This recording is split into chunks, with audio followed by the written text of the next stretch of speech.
The Silly Goose Gang Podcast. Good. So we are back in episode 55 of the Silly Goose Gang Podcast, and we're delighted to be joined today by CEO of Hate Brand, two-time Highland Games world champion, Matt Vincent. So Matt, thank you very much for joining us. How's it going, Lois? Happy to be on, man. I really enjoy podcasting more than I do just close to any of the other forms of whatever this thing is we all have to do for a living. Fuck yeah. It's it's big. It's quite funny. Me and Ali have said a few times where we've had little breaks, and you have to, you've got somebody booked in, and we kind of go, fuck man, get a little bit nervous again about speaking, and I've got shit to do, and I really have to do this. And then you speak to somebody, and you go, this is the fucking most fun.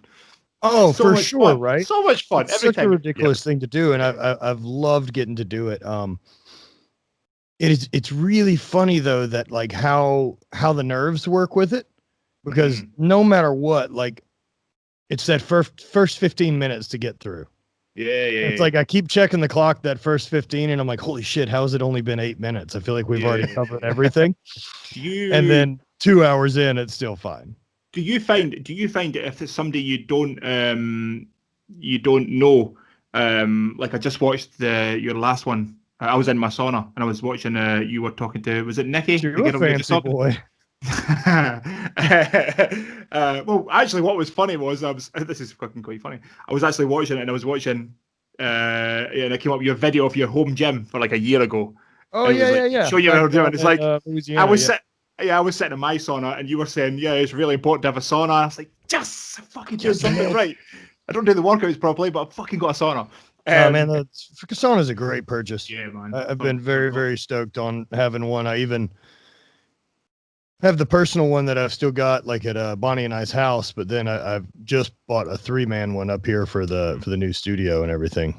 Yeah, or whatever this place is I'm building. Well, that was going to be my opening question to you. My opening point to talk about. The most important thing happening in America right now.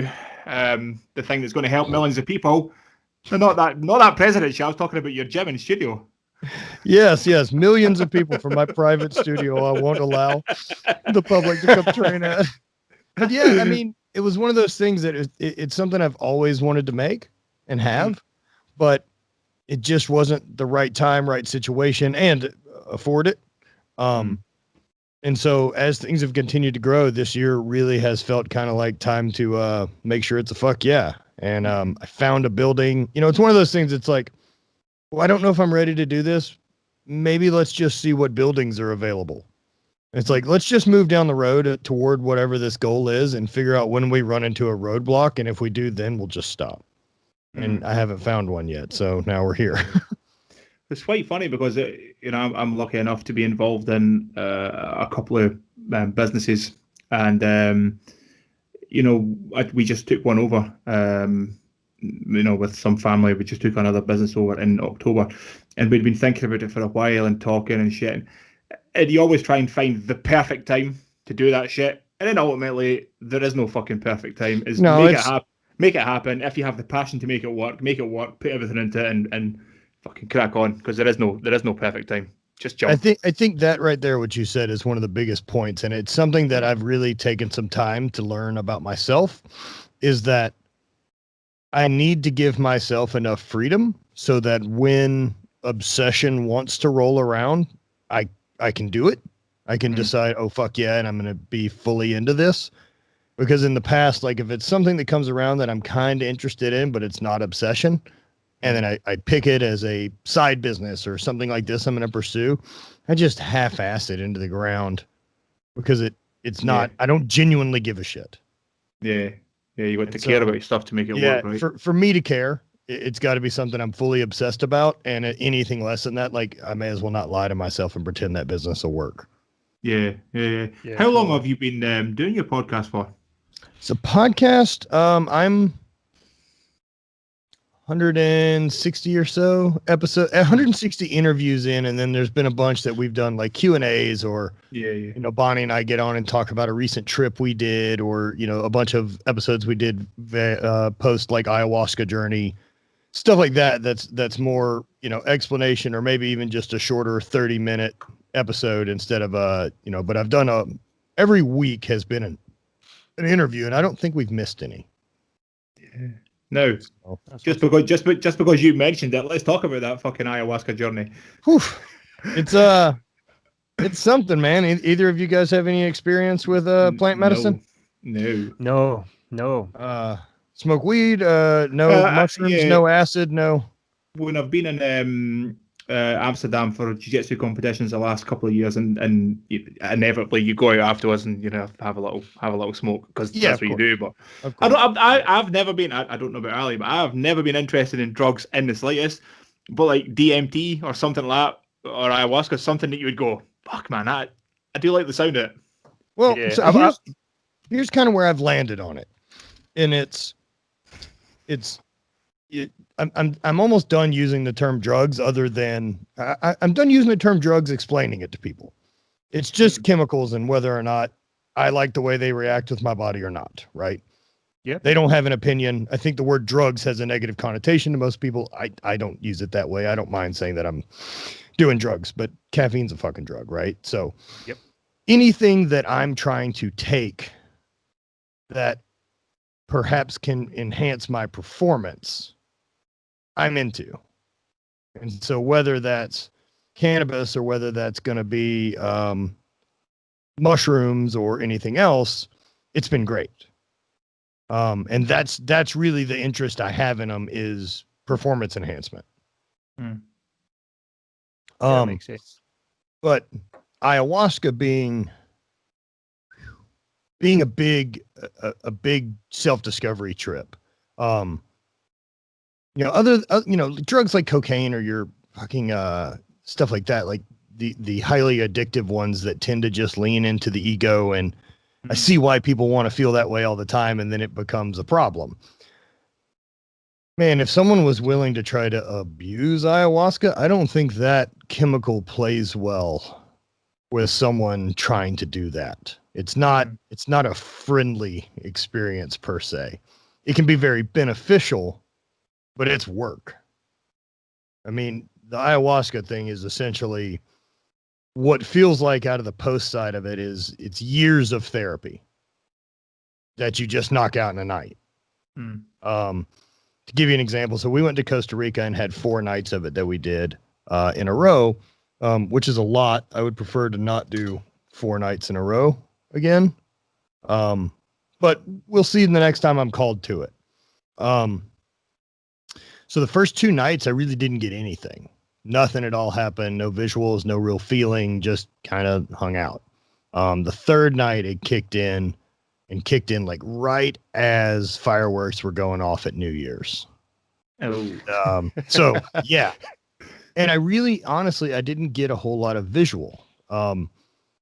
Not externally visual. I mean, it's whatever you're thinking of becomes very, very vivid, and it definitely feels there, but you know where you are. You're like, I never ever have felt out of control per se.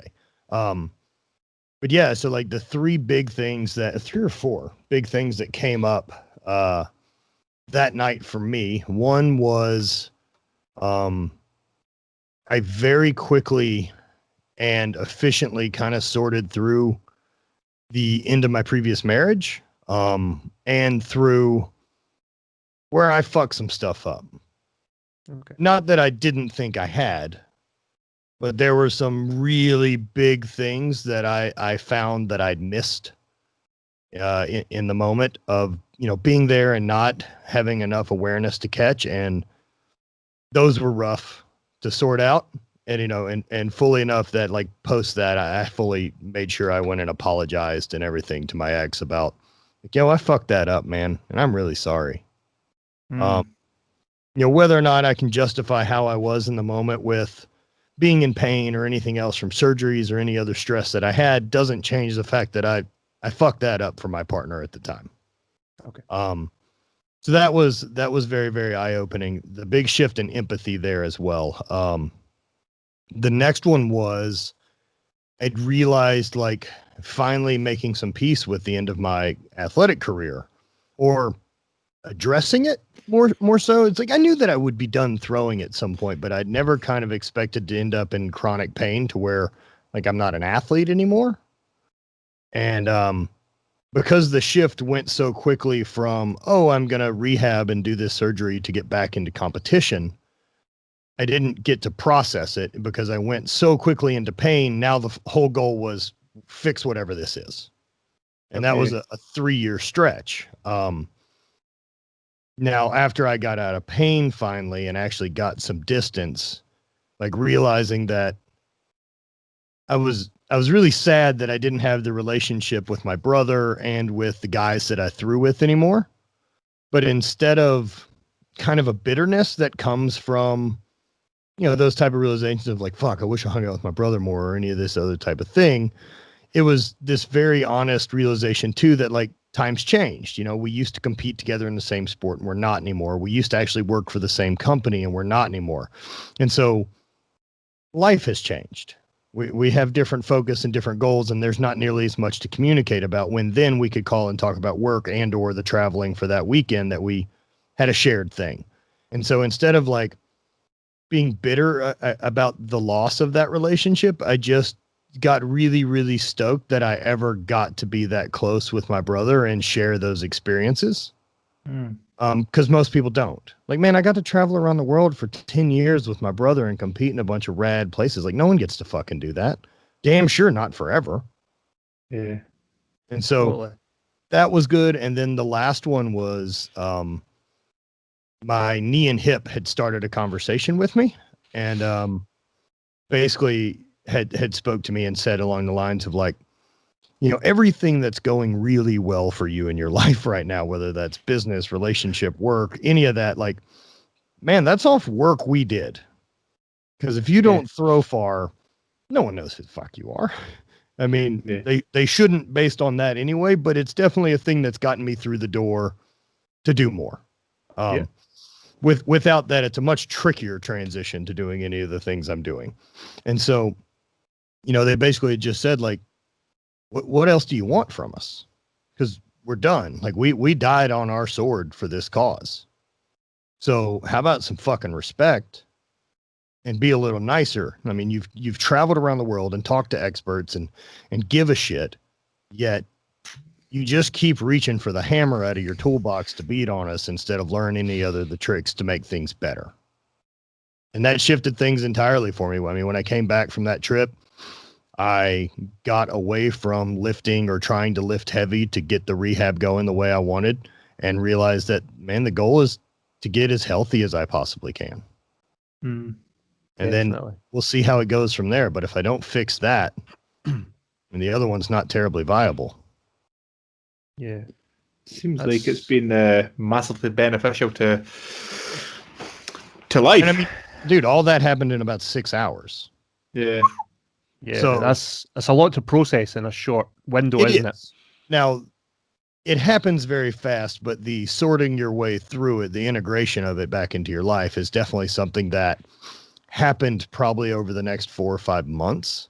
And like, you can absolutely feel that medicine still in you for a pretty good stretch. I would say for a little over 3 months after that experience, like, mood was really, really good. Focus was really good. Anxiety is at an all-time low. Just daily bullshit anxiety too. Yeah.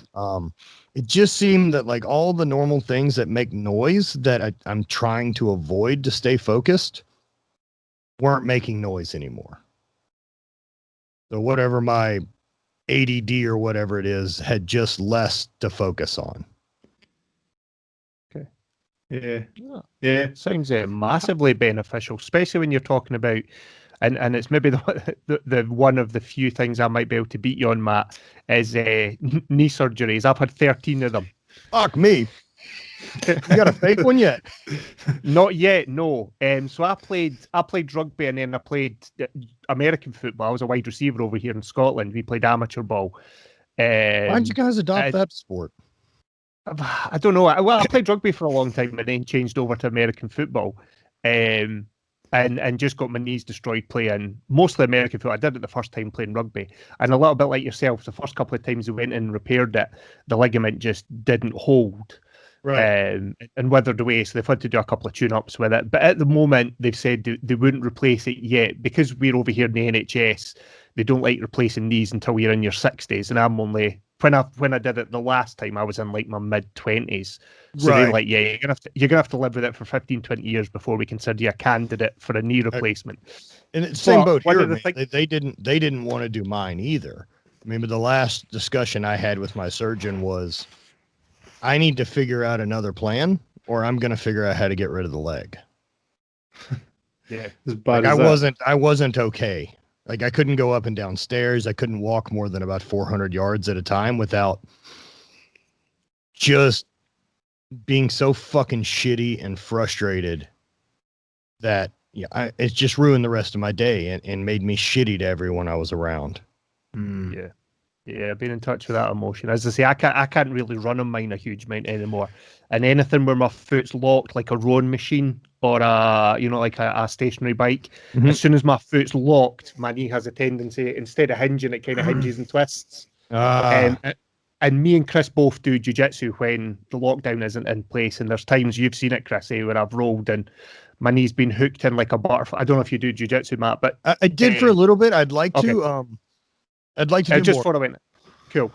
That's totally awesome because it's good. And times where my foot's been jammed under someone and I've gone to move and then he just goes pop. And you're like, ugh. Yeah, I don't miss any of that. I'm so lucky that I haven't fucking had any knee problems. Damn right. Oh yeah, so man. And that's one of those things I wonder, right? Like I had Aaron Horshig on yesterday, who Squat University and recently has put out his book, and we were talking about stuff and just like what amazingness is. Like there's one thing that you have talent for athletes, right? And then you have athletes that also have the desire to push themselves, because those don't always line up. I mean, there's wildly talented people who are also fucking lazy. And then you have people that are willing to work their ass off who don't have a lick of talent to save their life. Yeah. But occasionally you get both. And then there's this third factor that just seems to be like genetically robustness. Yeah. Because, I mean, me, I did this thing and ended up severely broken. Meanwhile, like we've got a mutual friend who played 12 years in the NFL as a defensive lineman and like is totally fine.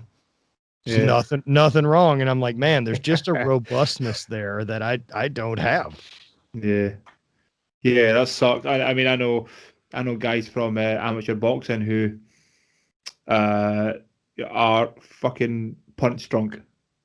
Amateur boxing and fucked. And then you see guys, you listen to Marvin Hagler talking or Roberto Duran, and he's fucking 100% fine. Jake LaMotta, the Raging Bull, right up until the moment he died, he was 300 years old and perfectly sharp. How the fuck does that happen? Crazy, right? Like that. Yeah. That it also seems to be a number of knockouts. Heavy knockouts make you punchy. And it's the little shots too. But again, I agree with you that there seems to be something genetically that some people fucking 100%. Have it. Yeah, 100%. Yeah, so I've been lucky with injuries. I played sport most of my life. I mean, I broke ribs and jaws and those, but nothing serious. Yeah, not joints. No, not joints. Just fucking bones and shit. But yeah. So what do you do? Nothing competitive at all anymore, Matt? No, I guess not. I'll sign up for bullshit every now and then. I like doing things, so it's like now kind of the focus has switched to more, I guess, an experience. Like I'm doing an 18-mile trail run in May in Bryce Canyon, which will be by far the longest I've ever fucking tried to do any type of an endurance thing. Mm-hmm. And I want to do stuff more like that. I'm interested in that. I'm interested in maybe doing like 100-mile bike ride or some bike packing or find some like really long trails that'll be a challenge. And I'm very, very curious about that side of things because I've never got to push the gas pedal on any of it or wanted to, for that matter. I've done some endurance stuff and it fucking sucks. Right. Yeah, there's no two ways. Right. I fully expect it. But it's just it's something I want experience in Yeah, so I know, because as a competitor with any of the sports I ever did, Highland Games being, the main, the time that you're doing a thing is so fucking fast that there isn't any time to sort anything out in my head. The mental game that comes with competing, like as a thrower, and like, okay, it's my next throw, get my shit together. I've got that one dialed in. I can perform whenever I say, let's go. Just about any time of the day. That's something I have a ton of confidence in. And I know 9 times out of 10, I will respond the way that I hope to. The difference with endurance is how long you get to hear that voice in your head say, this sucks. Yes. And I'm very, very curious of it, because I don't have experience with it. And I know this past weekend, man, we went out to Arizona. I went with some friends to play support for a buddy doing a 100-mile race, an ultra. And I've had other friends do ultra stuff, and it's easy, and like I'll just think like, oh, 100 miles, that's crazy. But being there and actually being part of it was such a different experience to realize like what amount of toughness that dude has. Right. Because like we would come back up there every between 5 and 7 hours for when he made a lap. Yeah. And then like I just remember it being 23 hours later and be like, he's still running. He was running when the sun went up, and now it's 3 a.m. Yeah. Fuck. Yeah. Like, that's so long to combat that voice going, what the fuck are we doing? Yeah. It's I failed 2019 the Keltman triathlon up in Russia, and that's 3.4 kilometer swim, 200 kilometer cycle, and then a marathon over Monrose. And I failed on the bike, made some mistakes. Forgot to wear padded shorts, and my fucking asshole was on fire. And there was a point, man. Fucking. Yeah, that's the same as like, I forgot shoes. Yeah, exactly the same, man. Forgot my asshole was on fire. And, I was using the waxy maize. It was 18 months out of date, so my asshole was going to explode. It was a fucking mess. That's terribly prepared. There was a point when I was cycling downhill into wind, and I was just swearing at the wind. Like a fucking angry Scotsman, like a fucking wind, fucking cunt, the fucking shit, fucking stupid weather. That seems lovely Scottish to me. Yeah. Do you know what I mean? So, yeah, it's fucking. But then, fucking win. What me and Ali were talking about, before we added you in, was he was talking about you throwing the 16 pound stone, 63 feet, which works out. I've just done it in the background because we were chatting about it. In our speak, 19 meters. Yeah. So what I was saying, all-time PR. So what I was saying to Ali was, that's one of those throws, like you're saying about an ultra doing, your friend doing 100 miles. You go, yeah, cool. Just, yeah, okay. I don't understand what that means, but So I'm saying to Ali, if you said a normal person, like a normal guy in the street, right, like here's a 16-pound stone. Do you think you could throw it that far and go, fucking right? I can do that. Right, because it's a distant, like the throwing distances for those events. It's weird because anyone who's ever been to the gym, 16 pounds doesn't fucking weigh anything. Yeah. Like, or in even the heavyweight that we throw, the 56-pound weight. Like anyone who's a regular in the gym, there's not a single exercise you can't do with a fucking 50-pound dumbbell. Yeah. And so I think it's really easy to be like, oh, okay, 56 pounds. And then I'm like, I threw it 48'2". And I'm like, And then as soon as someone picks one up, they're like, what the fuck? Yeah. Yeah, and even a 16-pound shot put or a 16-pound steel ball, like it's heavier and denser than people expect it to be because there's no good handle. No.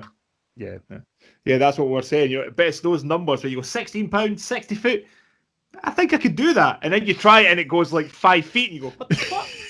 Well, look, man, even for me, like friends that are shot putters and chasing the Olympics, like those guys all throw over 70 feet, which what the fuck are you talking about? Like, I don't understand how you apply more force and go faster. Yeah, I just like, how did you beat me by 10 feet? Like, shit. Yeah. That's when it becomes. Yeah, but again, we've said this so many times when speaking to people about anything. It's like, until you do something, you don't realize how fucking far away you are from that. Yeah. What the fuck? How? Do you know what I mean? The West Highland Way. You want to do some endurance stuff. That's a nice little walk or run for you. It's 96 miles through the heart of Scotland. There's a guy. Now I haven't done the whole thing, but doing Glencoe Marathon, you run on part of the West Highland Way, right? And it's bouldery and it's not great ground. And some fucking asshole broke the record, smashed it, and did it in, was it 13 hours 45, which is like it's like 7-minute miles average over rocky ground for 96 miles. And you go, what the fuck? Right. How's that a thing? How's that possible? I have a body and you have a body. Why can yours do that? Do you know what I mean? It's like it just doesn't. It doesn't. Any of these things. Just watching Thor in earlier last year breaking the 501 deadlift. You think, how the fuck? Yeah, that doesn't make sense. Great. Well, weighing 460 pounds helps. That helps. That does help. But not only does that help. I mean, look, there's been a lot of people who weigh 460 pounds. Only one of them's ever fucking deadlifted this much weight. So it's not like that's the deciding factor. Mm. But also having a skeleton that's like 460 is not crazy. yeah. And not carrying the 460 is just bubble gum. No, and like what I love about it, right? And in no way is this a slight or anything. I love Haffy. And I just love the fact that someone his size that genetically can get that big. And then he loved strongman. Yeah. Like, I love that, like, it lined up and we got to see what a human can do. Because they don't make a bigger person. No, that's pretty pretty enormous. Right. It's him and Brian Shaw. Yeah. Fucking congratulations. These are the biggest that have ever come out of the mold. We don't have another option. Yeah. It's those super athletes at that size. You were talking earlier, Matt, about your friend that played 12 years as a lineman in the NFL. We had Joe Hawley on one of our early episodes who played O-line for about 8 years in Atlanta and Tampa. And he was saying about, and Chris doesn't follow football, and Joe was talking about being undersized at 6'3", 305 pounds, and Chris was like, no. Fuck! Like 6'3", 305 is not a small human. It doesn't look. It's the same deal for me, right? Like even with the Highland Games, like I'm terribly undersized, and I mean I competed at 6'2", 290 most of my career, and the majority of my other competitors are 6'3", 305. Yeah, like that was the average of the pro class that I threw with. Yeah. So just because we've kind of wandered into the Highland Games, what was the fascination in the first place? Well, so I was a track and field thrower in college. So I threw shot, disc, and hammer in college, and then fucked off for a few years. I opened a bicycle shop, did poorly at that, and then went back to bouncing and trying to figure out turning into an adult. Then got back into training, as my brother had found a guy who was training strongman. And so I was like, that seems like something to do. And then did that for a few years and had some fun with it. Competed quite a bit, and then did some powerlifting as well for a few years. And finally, there was a local Highland Games with an amateur class that while we're doing strength sports, why not go do, right? Like it's local. And everything I learned in college of how to throw applies immediately. So it's like cheating. Yeah, I mean, it's like showing up as an amateur with the cheat codes. I mean, and then I won an amateur world championship a little over a year later. Okay. So you had, but there's obviously some natural ability to throw things. Well, I mean, I started throwing in middle school. Oh, okay. So you started really early.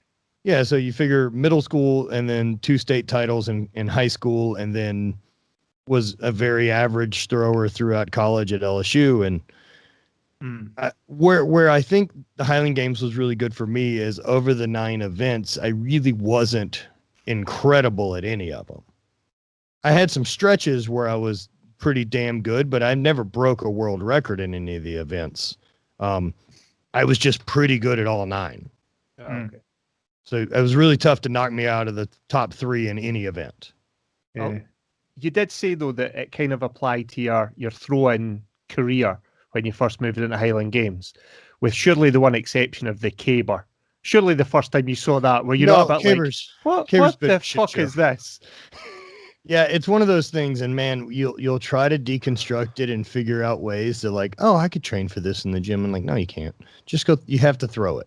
Yeah. My caber really didn't get good until I was spending the summer in Scotland for a couple years, and you just get so much more practice at it. And the cabers in Scotland are typically good cabers, and the ground's good in Scotland. And it's good caber ground. It's not good for anything else. No, it's fucking shit throwing in for the rest of the events. But it's at least enough boggy that when the head hits, it sticks. And so then it wants to flip over. But we'll throw in places that are really, really hard, and it'll skip across instead of digging and wanting to carry the other end. Oh. And so you can get away with some shit in Scottish ground that you can't get away with back home. And so you can turn pretty ugly sticks in Scotland. Oh, okay. Now, did you watch on the History Channel the Strongest Man Who Ever Lived? When it was Shaw and Nick Best. They did it was Nick Best, Robert Oberst, Brian Shaw, and Eddie Hall. And one of the episodes was in Scotland, and they were doing it at Braemar, and they were trying to toss a caber, and they fucking could not do it at all. No, it's one of those things that, like, as an athlete, the two things I'm pretty confident about are that in 2012 and 2014, when I won world championships, that no one alive was better than me. There's plenty of athletes out there with potential. Like, make no mistake that if I think Hapthor wanted to learn the events, I think he could be good at a number of them. But I think he's also too big to be good at all of them. You just run out of room. But say someone like Ryan Krauser, who's a gold medal shot putter, if he decided to get into the Highland Games, he'd stomp the shit out of me. But he would still have to train it. Like, there's no one who's going to show up cold and be able to do it. It's too technical. Yeah. And so it's pretty neat knowing that. Whereas, like, if you did powerlifting or anything like that, there's always what federation or bullshit. Like, I know on those two instances, no one on earth is better than me. Yeah, that's pretty cool. That's pretty cool.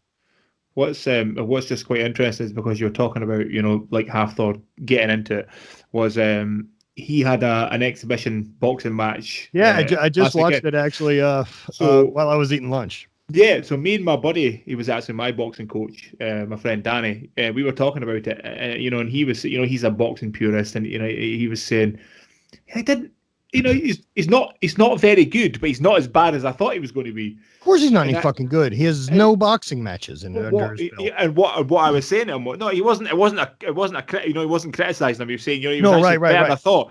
But what I was saying, because what you've got to remember is, this is a guy with a world class mentality who is going to do the fucking work. I think within a year, I don't think he's going to, beat fucking Tyson Fury. I think he could get good because he has that work ethic to be the world's strongest man. So I think you take a guy like that and say, learn this new skill, and they go all in. I think they could fucking absolutely do it. Absolutely. Yeah, I mean, he has backed out of strongman. Yeah. I mean, I don't know that he's committing to boxing, but I know he's committing to the big fight. Yeah. With him and Eddie. And I was watching the exhibition fight, and I think it says a lot as the type of athlete that he is, that, I mean, how much do you think it feels like a risk going into that fight if you don't kill that dude? Or take a fucking loss, which someone who's a skilled professional boxer has very, very likely chance of putting you on your ass. And so, I mean, I think it's a ballsy move, especially with what the crowd could think, like, oh man, he didn't look good. And then you're giving the competition so much of an advantage. But meanwhile, like, the advantage is that you got a boxing match under your belt. Everyone's going to suck in their first match. So why would you make that one the one that counts? Yeah. I would way rather that match that I've got with all the money on it and all the eyes, make that about fight 10. Yeah, man. You're so far ahead of the other guy if he hasn't been in the ring. Because look, you can spar all you fucking want, but it ain't the same. It's not the same as coming down there with the lights and having the referee in the ring and doing all these other things and what your heart rate does in that environment. Yeah. That's Yeah. So, and you know, it says a lot about a man who wants to come from, you know, a sport where he spent, you know, the large part of his adult life, you know, being, you know, one of the best in the world, was the world's strongest man, to come away from that comfort zone to then go and do something You're bad at, completely fucking different. Yeah, something you're bad at. You know what I mean? Really bad. Well, and I mean, when I say bad, I don't mean that like he's a shit boxer. No. I mean, he doesn't have the reps. No. You know, that's deciding to go do something you're completely new and bad at, and starting again from square one as an athlete to remove your ego enough and say, look, what's important to me isn't winning. What's important to me is finding out what the fuck I'm capable of. Yeah, man. Yeah, totally. And he really, like in the best possible way, like he sucks, but really he looked good for a guy not who scared. is what he is. You know what I mean? He actually moved well. Actually, like for a man of his size, he was fucking quite mobile. He wasn't, you know, just, you know, doing these big stupid, getting excited and whipping shots. Out. No, he looked good. No, I never saw him drop his arms and just sit there and turn purple. Yeah. I mean, we watched what Mariusz Pudzianowski got into MMA. You know, and I mean, I'm not trying to give him any shit either. No. Like, yo, this hole in the middle of your face is not a good enough air intake to fill the rest of that fucking body so that it doesn't die under that much heart rate. Like, you just can't do it. I'm amazed. I'm amazed that guy's heart didn't explode, to be fair. and he's held on. And that was something I was really impressed. Like, those were the big things I thought with Hafthor, is that, man, you got in the ring and you stuck to a plan. He didn't go nuts in there and try to swing for the fences and hurt that guy. He took that boxing match as an exhibition and a place to learn. And not only that, like, okay, cardio is working. Like, you got to find out, what have we done so far that's mattered? I think it's brilliant, man. I think that says so much about him as an athlete and what a competitor he is. Yeah, I mean, that's what I was saying to my buddy, man. You take a world-class athlete from any discipline and say, you know, fighting's a little different because, you know, if you get punched in the mouth, you've got to want to be in there, because getting punched in the mouth isn't fucking fun. You know what I mean? I mean, it's true. I mean, it's a weird sport to go into. Combat sports where you're one-on-one versus another human is a way different thing than battling a log. Yeah. You know, especially with strongman, like, while it's very competitive, the performance your competitor puts up really doesn't affect your day. You should just be able to do as much as you are going to do, and the cards stack how they go, or cards fall however they do. But I mean, with boxing, now you're reacting to your competitor. Yeah. And so that's it's a way different sport. And I mean, you know, if you're a power lifter or strongman or Highland Games, you know, and you miss a lift and you know, you lose it, whatever, you lost, you'll be pissed off. It's not a big deal. Yeah, if you're a guy with, you know, Hafthor's you know, reputation and fame, and he fights Eddie Hall and gets knocked the fuck out, that's a different thing to not win a world, you know, to drop in a stone to win, you know, to win the world's strongest man. That's a different fucking thing. That takes also it's balls. Dangerous. Yeah. I mean, did you guys watch the Tyson Roy Jones Jr. I couldn't. I just Roy Jones is a hero, and I couldn't watch 52-year-old Roy Jones. Man, I tell you what, I hope I move as well as either of those guys at 52. Yeah.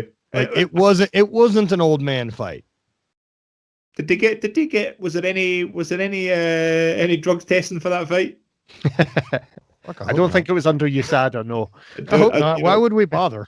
Yeah, you know what I mean? It's just, but you know, Roy Jones to me was the most fucking ridiculous fighter in his prime. Of course, yeah. Roy Jones is ever lived. A monster. It's very difficult for me, you know, even right at the end. You know, he fought Enzo Maccarinelli in Russia a while back when he was, you know, 48, and it was so hard to watch your fucking idol just not look good. Do you know what I mean? All right, so I feel that way about it, right? Like, I can get on board with that, to be like, yo, what are you doing? You don't have to do this anymore. Yeah. And then the other part of me as an athlete and a competitor, I mean, it's still him for him. Like, it's still like, I think I can still make moves. Yeah. And then, I mean, fucking George Foreman won the heavyweight title at 40. Mm-hmm. Yeah. 40, I- 40, I- Old as shit. 45 years old, man. Yeah. 45 years old. He's you Still know, out there swinging, eh? And so, I mean, I think it's easy to think, why are they still doing it? They're rich. They're blah, blah, blah, blah, blah. But oh, no, I understand why they still do it. Like, yeah, there's a reason they got gloves on the first time before anyone gave a shit. Like that still voices in there. I haven't bought. I only boxed as an amateur. And, I was a pretty good amateur, and I haven't boxed since 2014.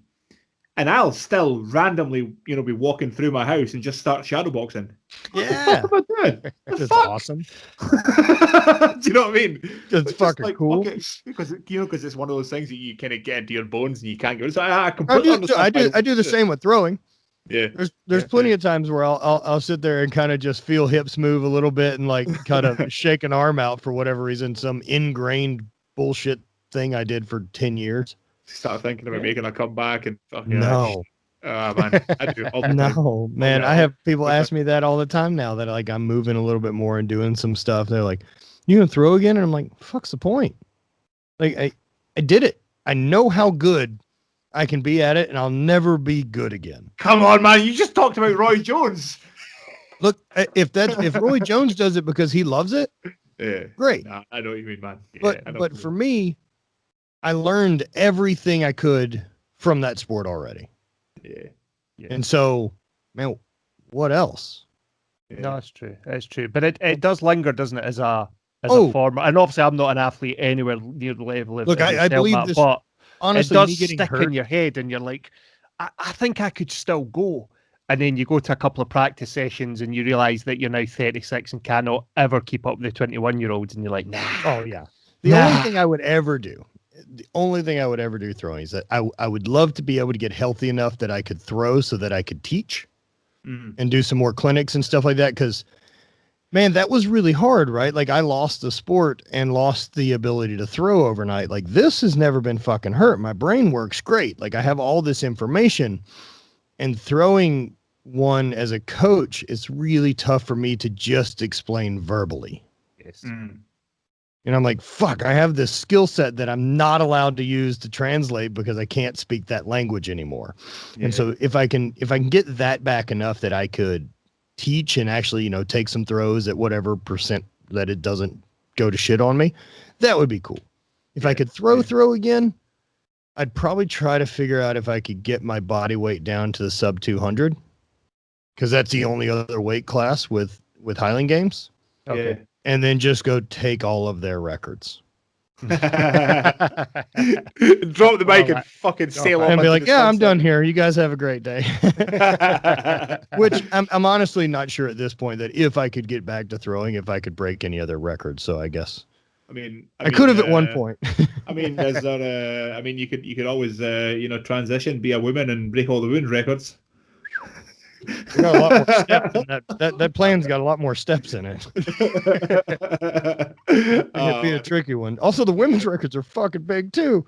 like I'm not sure I'm taking any of those. Those chicks drop bombs, man. You know what's funny, man, is I remember deadlifting. So my deadlift PB was 240 kilos, and I pulled that. I think I was like 100 kilos at the time. And I felt pretty good with myself, and then watched a Swedish girl, Isabella von Weisenberg. She competed I think under 69 kilos, and she fucking pulled 240. I'm just, oh man, what the fuck?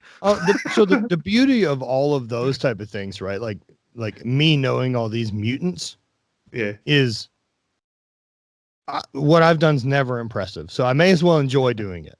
Because if I think it's gonna be the impressive thing I did, like fuck, it's not great. Like what am I going to talk about my power lifts? Meanwhile, I'm really good friends with Steffi Cohen. Right, okay. And like I'm not sure I can fucking out total Steffi right now. She's fucking incredible, man. I'm not sure if all three of us could fucking. No shit, eh? I mean, she pulled over 500 pounds at 114 pound body weight. That's insane. That's insane. Yeah, has squatted over 500. I'm not sure what. I could squat 500 right now. I don't know what federation will be legal in. I think SPF's like my only fucking chance. Because I think they just give white lights for squat attempts at this point. It's like, as long as I unrack it and give her a go, it's pretty much, it's fine. Yeah. Man, Don't talk about squat depth. The Chris will get upset. Man, Oh, shit. I was getting shit the other night for my squat depth, but I think it was fine. Themselves. Yeah, My knees that's bent. exactly what I said. My knees That's bent and I exactly didn't it. shit on my feet. I'm not in, like, I don't take criticism for anyone I don't ask for advice anymore. Yeah. Just because you said you spent a couple of summers in Scotland, where were you? Were you all over? It's all over. So like game season in Scotland travels quite a bit, but like, so my good buddy Scott Ryder is English, and so he would come up from London for the summers, and we would usually stay in Glasgow or Carmonic actually, where Douglas Edmonds lives there, and so Doogie, I guess had recently just passed, but we would stay with Doogie every summer, and his son Gregor was another guy that had thrown and won a world championship. Yeah. So Doogie started World's Strongest Man. Okay. And then like John Paul Sigmarsson lived at Dougie's house for a number of years, and so everyone's been there. So like Gregor and Colin Bryce are the two guys who run Giants Live now. And I mean, they build all the implements for World's Strongest Man. And so just give you an idea of this really rad spot being there at Dougie's house is kind of where home base would be. And then we would essentially fuck off from there every day to wherever the different games were. So, I mean, I remember we threw it, Oban. I remember going there. Apparently there's something to do with the waters under the bridge in Oban, like some type of fucking mystery Scott was trying to tell me about, and he couldn't ever quite come up with it. I fucking swam from Oban to the Isle of Carrera in a triathlon. Jesus. And the mystery was how the fuck I didn't drown, because there's a current and it wants to pull you away. So there's a mystery. Fuck, there you go. Yeah, I think Scott was trying to say it's the only current that does this fucking horse shit. Yeah. Where else we at? So yeah, through there, through Inverary, Inverness, Halkirk, Aberdeen, Burn Island. The worst one I did of all of them is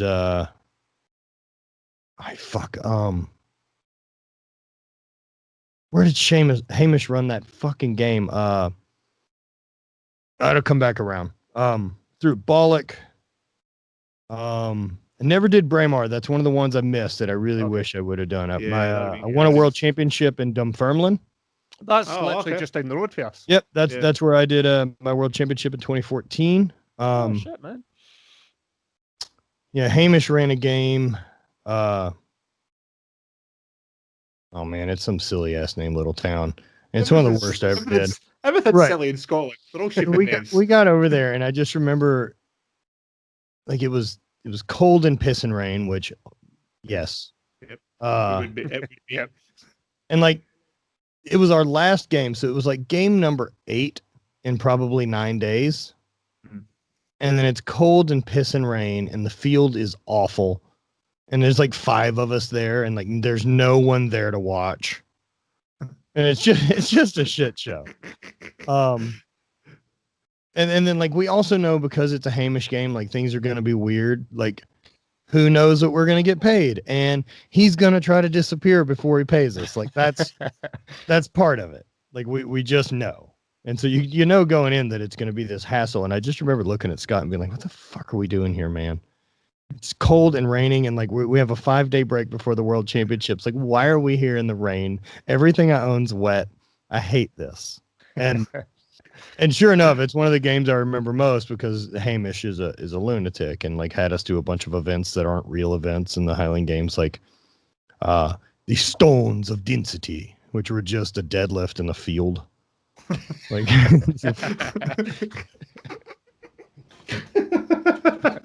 yeah, I mean, with just three sheep watching. Oh god, I remember at some point he was like, "Next boy is heavy hammer." We're like, "Yeah, I don't think we're gonna do it because no one's here and it's raining." And we're like, "Why don't we just take the money from heavy hammer and just add that to the overall winner?" And he's going, "Oh no," he says, "I don't think so." He says, the games are a disaster.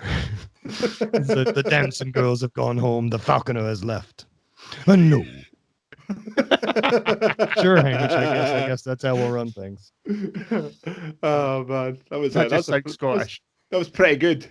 Just Wasn't crab too it. bad. Hamish is the only one I can fucking do. Anyone else, it just turns into blah, blah, blah, blah, blah. Just mumble mouth Craig. Just fucking crab it and grumpy and Oh, dude, and like Hamish, he's a legend. He's a legend within the whole thing, but like he's a twat. And he's just this old guy, and you know, bless him.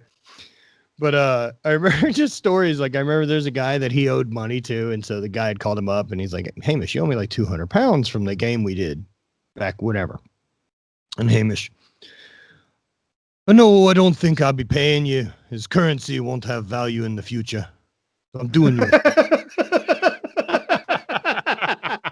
Fucking answered a guy that way. And then I think Pete had responded to be like, fuck all that. Next time I see you, I'll punch you in the mouth. And Hamish responded, he's like, next time I see you, will be in hell. And then just hangs up. He's a fucking incredible person. But you were there just as like Hamish is running a game, and like if we don't go, then no one's there, and that's embarrassing for Hamish. So let's just go. But we're also gonna take the piss out of him the whole day as much as possible. Oh man, yeah, that sounds like a good. You know what? Fucking good stories, man. Dude, it's a fucking good sport. It's a good sport, and like Hamish is on the microphone, and I remember him saying something. He's like, "Hey lads, I was arrested in the woods of Glenmore one time. Sexual indecency. Nothing minor. Nothing minor, you kin." It was fun. Like, why'd you tell the crowd that? Crazy old man. It's do you know the best bit of that entire thing there, Matt, was the you can. That makes it authentic. That makes it 100% authentic. Perfect. You can. I was like, yes. Love it. As we would say up this neck of the woods, love it, Neebs. Love it heaps. Oh man. Yeah, so you were in it's so hilarious to say you were in fucking Bunt Island and Dunfermline. Yeah. It's literally, that's the two villages kind of round about me and Ali. I like Scotland, man. I've always had fun. I like people. I like Scotland as a whole. I think your road system is shit. But other than that, food's good. Beer's good. Seemed to be a good time.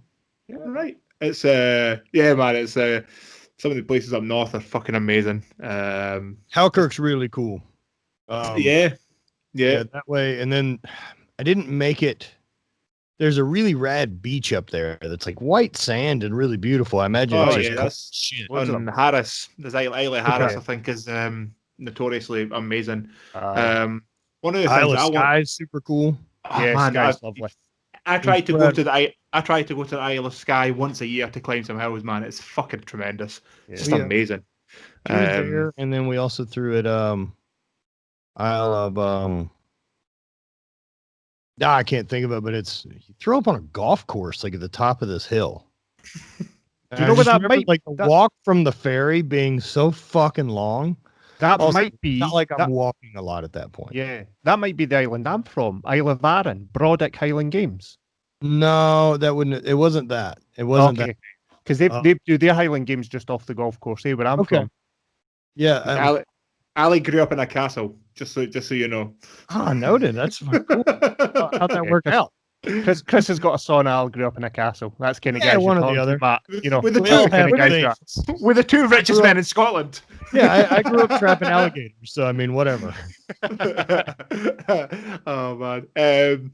Yeah. So fucking. I can't remember what I was going to say there. Everything's went crazy now, and I've fucking no idea what I'm thinking about anymore. Perfect. I was going to ask you something there, and I fucking completely forgot. I'm still trying to think of the fucking name that the Hamish ran. I can't think of the city, but it'll pop up here in the old shithead. I mean, there's only about 5 cities. we don't have many cities, you know what I mean? It's right. I know that it's some mixture of letters I'm running through my head of the same ones that sound like every other place. Yeah, they're all fucking stupid. But so you got Glasgow's an interesting city. Yes, it is. Man. And by interesting, I mean kind of a shithole. Yeah. It's a shithole. Scary as well. Yeah. Real good place to get stabbed, it felt like. It was 100%. one of the funniest fucking things I ever heard was Billy Connolly, the very famous. Yeah. So when there was a terror attack at Glasgow Airport, a guy fucking shouting fucking Allah and all this shit. He got out and tried to drive a car into the fucking departure lounge or whatever shit, and he basically got his fucking head kicked in by locals. And John, Billy, remember John Smeaton, eh? John Smeaton kicked him in the balls. And, what's funny was because of Glasgow is like broadly split, it's Catholic Protestant split is just amazing. And he was laughing, going, fucking these Islamic terrorists coming to fucking Glasgow trying to bring religious bigotry to Glasgow. You're fucking 300 years too late. Fucking no shit. Fucking football. Man, Billy Connolly's so funny.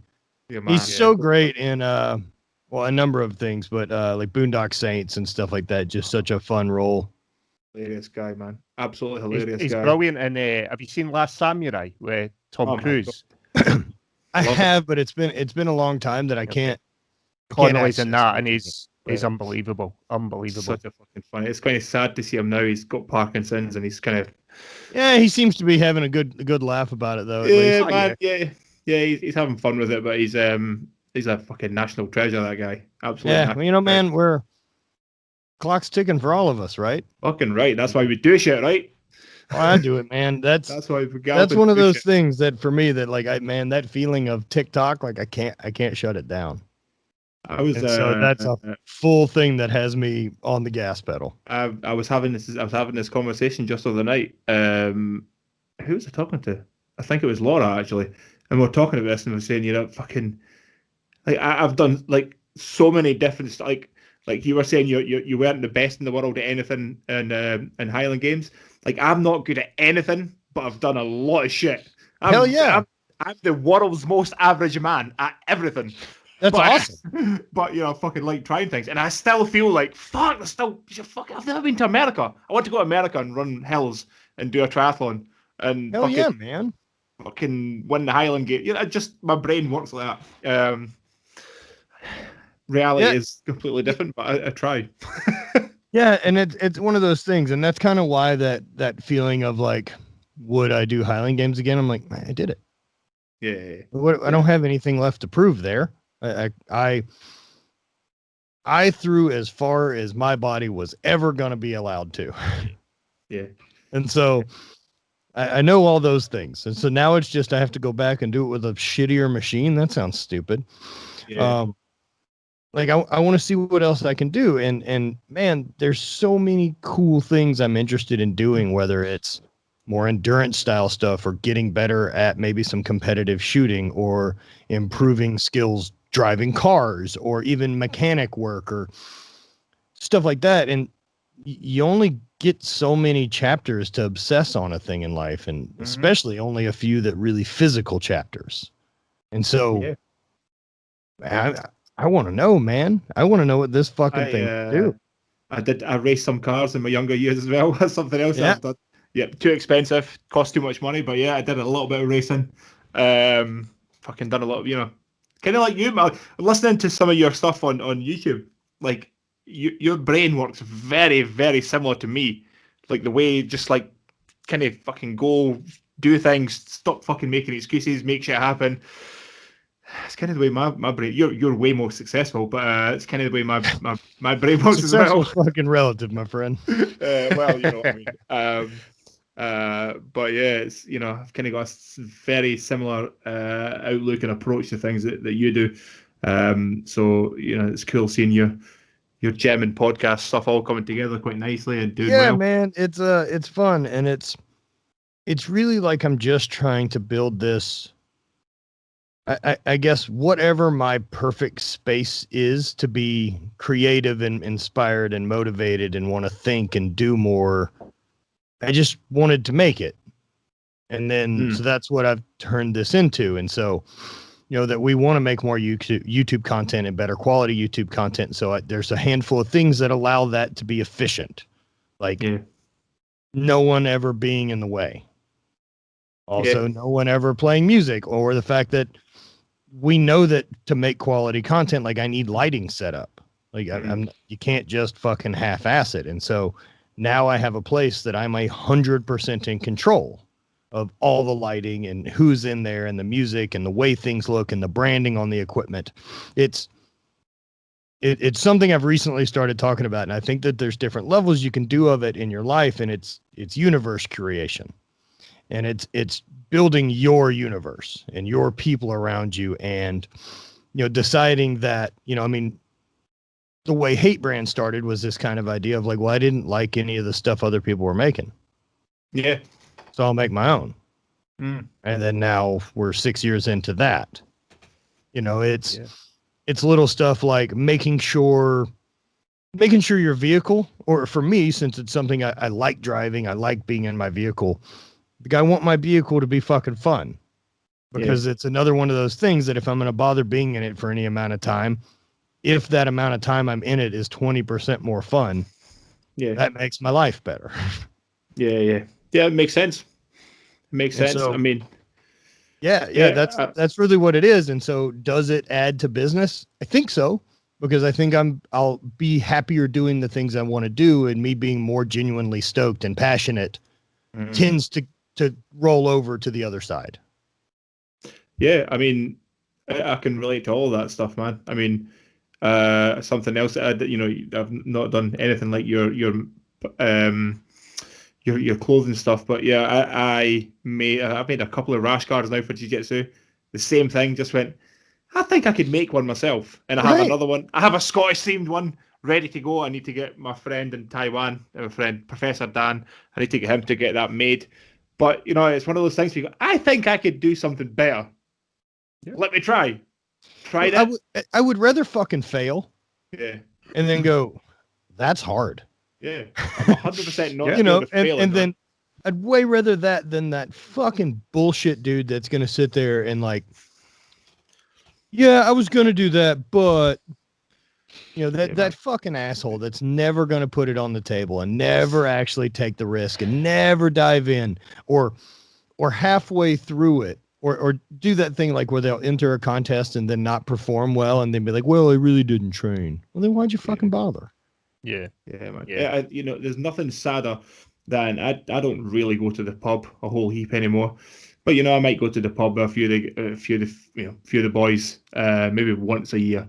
And you go to a pub, we were drinking. I'm 36 now, so we were drinking there when we were 18, so half my life ago. And you'll still see the same 3 or 4 fucking assholes at the bar, still saying the same shit. And you think, man, 100%. Your life is fucking pathetic. I feel so, but they don't even know. They're so stupid, they don't even know. I remember when it clicked. It clicked for me partying with friends, and I just remember sitting there and talking with my group of buddies, and like I'd already started kind of doing some other stuff, and I was like, holy fuck, you guys don't have a new story. Yeah. Because you haven't fucking done anything new in 4 years. Yeah. I got to get the fuck out of here. Like this place, this is a trap. Yeah. And like, 100%. Man, you just have to avoid those fucking traps in life. Man, that's something that, I probably realized, maybe certainly within the last 5 years, it's like looking at who's around about you and going, what has this person ever brought to my life? Have they improved it? What do they bring other than fucking bullshit and drama? Nothing. Yeah. Cool. Just get rid of them, because they ain't doing shit. And in 10 years, they'll be doing the same bullshit. And then you just think, fuck, man, we don't have a long time, left on this fucking planet, man. I'm 37. I'll be 38 in April. And, when that whole thing clicked for me, my father had passed away in 2014 and was 62 when he died the day before my birthday. And so it's easy to remember the date. And I remember thinking, like, I turned 31 the day after he had passed, and I just had this thought of, man, are you half fucking way there? Yeah. And while, my old man died of pancreatic cancer, but it was one of those things that everything was cool, and 11 months later he was dead. Yeah. And so that's up. Right. And so like for me, like the relationship with my dad was great. I'm just bummed my dad's not around, right? Like dad was awesome. And I just kept thinking that if you're halfway there, like the fuck are you doing with your time? Because at that point, at 62, if we're calling it halfway, which look, I think I'll probably make it past that, but that's not a guarantee. Yeah, man. So that's a good number to lay on since it clicked right then. And I think I haven't done the math in a while, but essentially it's like 1,860 weeks. Like that's it. That's all I have left. Yeah. And I have a bunch of really cool shit I'd like to do and see. And so I better get going. Yeah. I read a similar to that, just talking about the timescale there, Matt. And again, sorry to hear about your dad as well. It's Sure, thank you. Pancreatic cancer is a bastard. It took my wife's mum about 7 years ago. So I appreciate what you're saying on that. But I'd read a story about a guy who was heavily into stoicism, and he did a similar calculation to yourself. His dad had passed away, I think, in his early 60s, and he basically planned it out, and he put a massive spreadsheet on the wall of his bedroom with a box for every single day. I've seen the calendar you can buy. Yeah, and he awesome. And the guy said every day at the end of the day he puts a black mark through the box. And he says, and every day, whether I do anything or just lay in my bed all day, I have to put a black mark in the box because it's another day done. And he says, and every time he puts the black mark, he's like, was it worth it? Is the trade for this black box worth what I've spent the last 18 hours doing? And then obviously multiply it by X.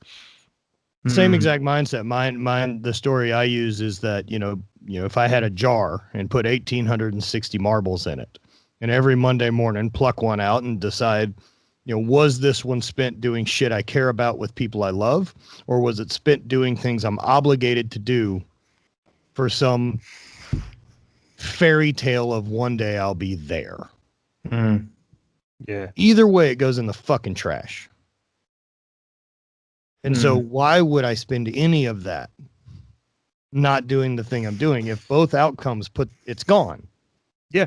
I think about that. Or I think about, the number of people that reach out to me with the fear of, I'd like to start my own business. I'd like to start my own thing. I'd like to try this. And the roadblocks they'll put in front of themselves to why they can't start of, well, I don't have the business name, or I haven't thought of this, or I haven't done that. Like, just start fucking stuff up. Yeah. The sooner you can do that, the sooner you can start fixing things. Yeah. And not only that, like, if you believe that you have anything in you and a chance of making it as your own boss, as an entrepreneur, as doing 9 different things and building media content or whatever it is, if you think you have a chance to make that work, like you've got it, someone will always hire you. Like if you can't make it work for yourself and you take a swing at it, you're someone will hire. Yeah, totally. So there's not a risk. So I had similar kind of moment of realization. So 2 of my best friends were killed in a car crash when I was 18, and that was one of those things where they were being a bit silly in the car. They were driving too fast. Still, and all but they're sorts of kids. shit. But it's one of those things where I remember my mum said to me, because they were being a bit silly because we were all into cars and racing and shit. I remember my mum said to me, I hope you learned a lesson. And she was expecting to say, yeah, I'm not going to drive fast. And instead I went, yeah, I need to live life. Because yesterday they were my friends. And we were texting and shooting the shit. And now today they're fucking not here. Question for you. How long ago was that? 18 years ago. Trying to figure out I guess the route I was going is like my dad's phone number is still in my phone, despite there's nowhere that number goes. I just can't bring myself to get rid of it. I didn't know if you still had those buddies. I don't have the phone number, but I have one of them had some crazy multicolored beads that he used to wear, and I've got those, and they're in front of me. I know where they are at all times. It's a reminder, right? Like, yeah, fucking right. And it's now not even. It's now not even like a. Like everybody, that day comes around. I'm sure you do the same with your dad. You'll shed a tear, you'll think about him and all this kind of stuff. And now for me, like so long's went past it. It's not even like about, you still feel sad because they've died, but it's more like, what have I done in this last year Like, where am I further ahead than I was last year? And it's more now like a period of reflection where I go, the fuck have I done that last year? And I know the shit can end. I know the shit can end at any point. So what have we done? I agree. You know Yeah, what I mean? man. That's the big one for me too. It is, how are we making progress? And progress to me isn't always more income or fucking whatever the bullshit is. Like, progress is just, did I improve my skill set? And then the other thing, like you were saying a second ago, I wanted to talk about was, getting that chance to start analyzing your group and be like, what do these people bring to the table? And then another part of that analyzation should be, what do I bring to the table? And though for me, like, that's one that's really clicked in hard over the last year. So I don't have anyone around that I'm not fired up by. Yeah. And then two, I make sure that when my friends are doing cool things, because it's easy caught up in the social media and the bullshit of like, yay, but like genuinely reach out and be like, yo, this is cool. Like, you're fucking doing a thing, dude. And like being stoked and giving that hype, because most of us are so goal driven that none of us slow down to say we did something. So can I ask, Matt, this is something that I do.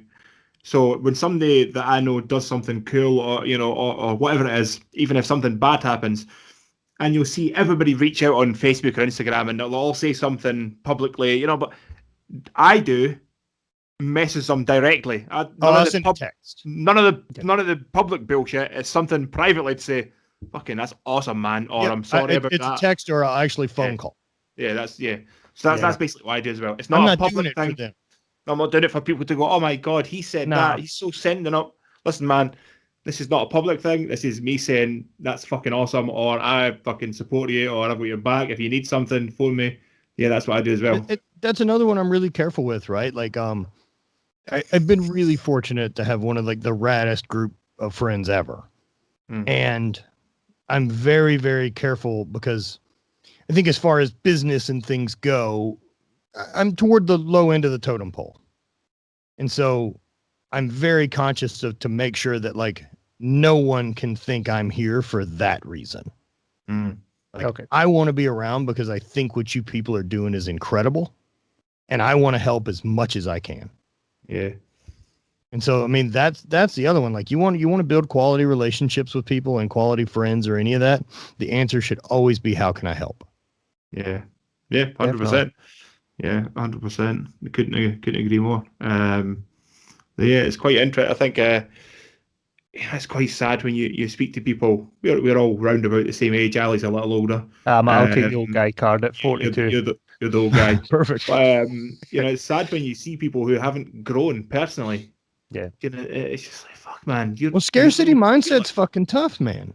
Yeah. People believe that there's only like X amount of success and happiness out there. And if you're doing well, somehow you're stealing from me. Yeah. Yeah. And that's not how any of this works. No. I think, we've said this before, that there's quite a lot of that in Scotland.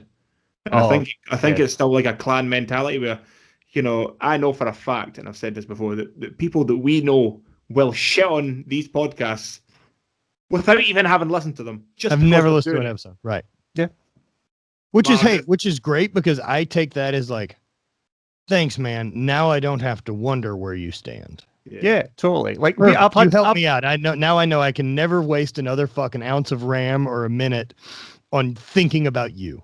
Yeah, totally. Because I've had me time.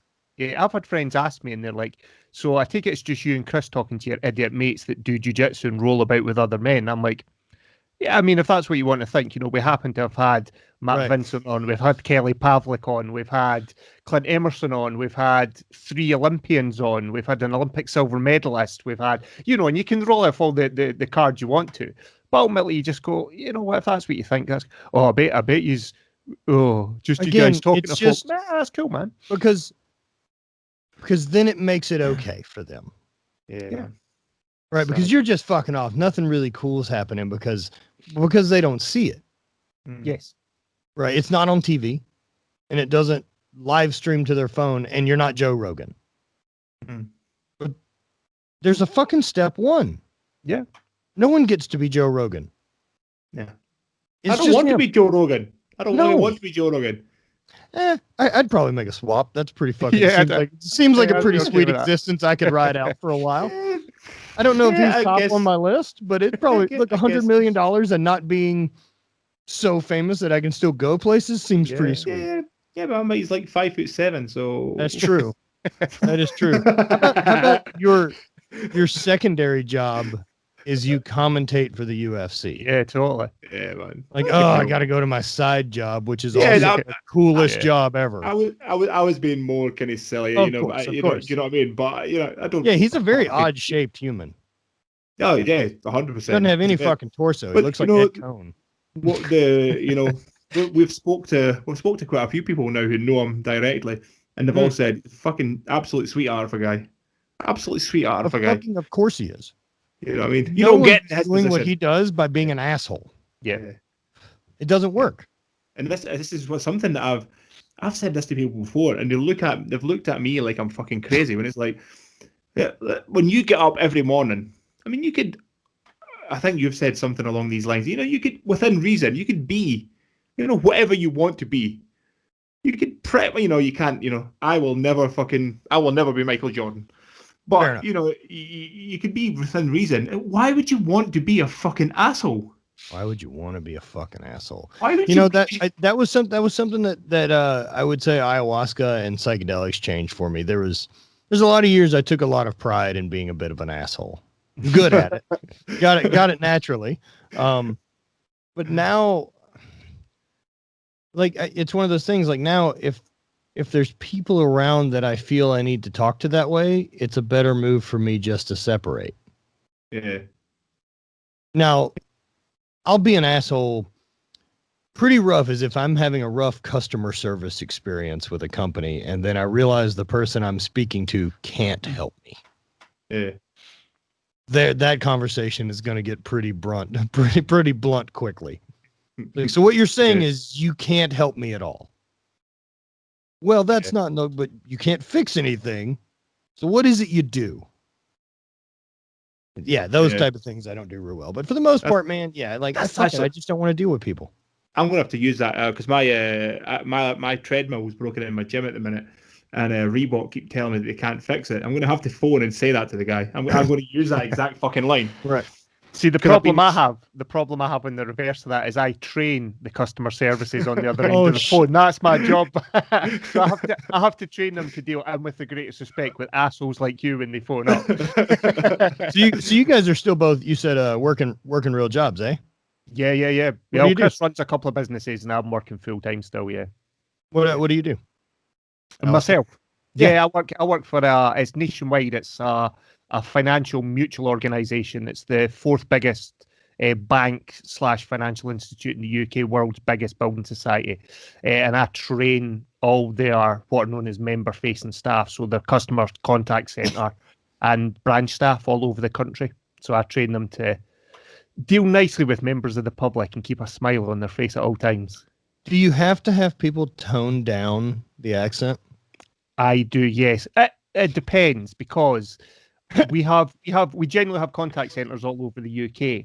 Right, that's kind of what I figured. Yeah, and I've had people and heard people phone up and say, "Can you put me through to a non-Scottish contact centre because I can't understand you?" Can't understand, right? And then I get it because we do all our training now through basically Skype, and I'll jump on the virtual training, and for the first couple of minutes, everyone just sits there like.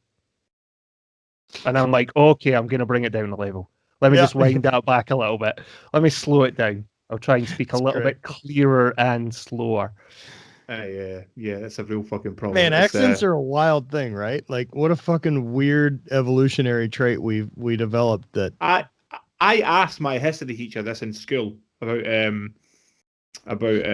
accents, and he never really gave me an accent. Like, how did they just become? Because people didn't. Yeah.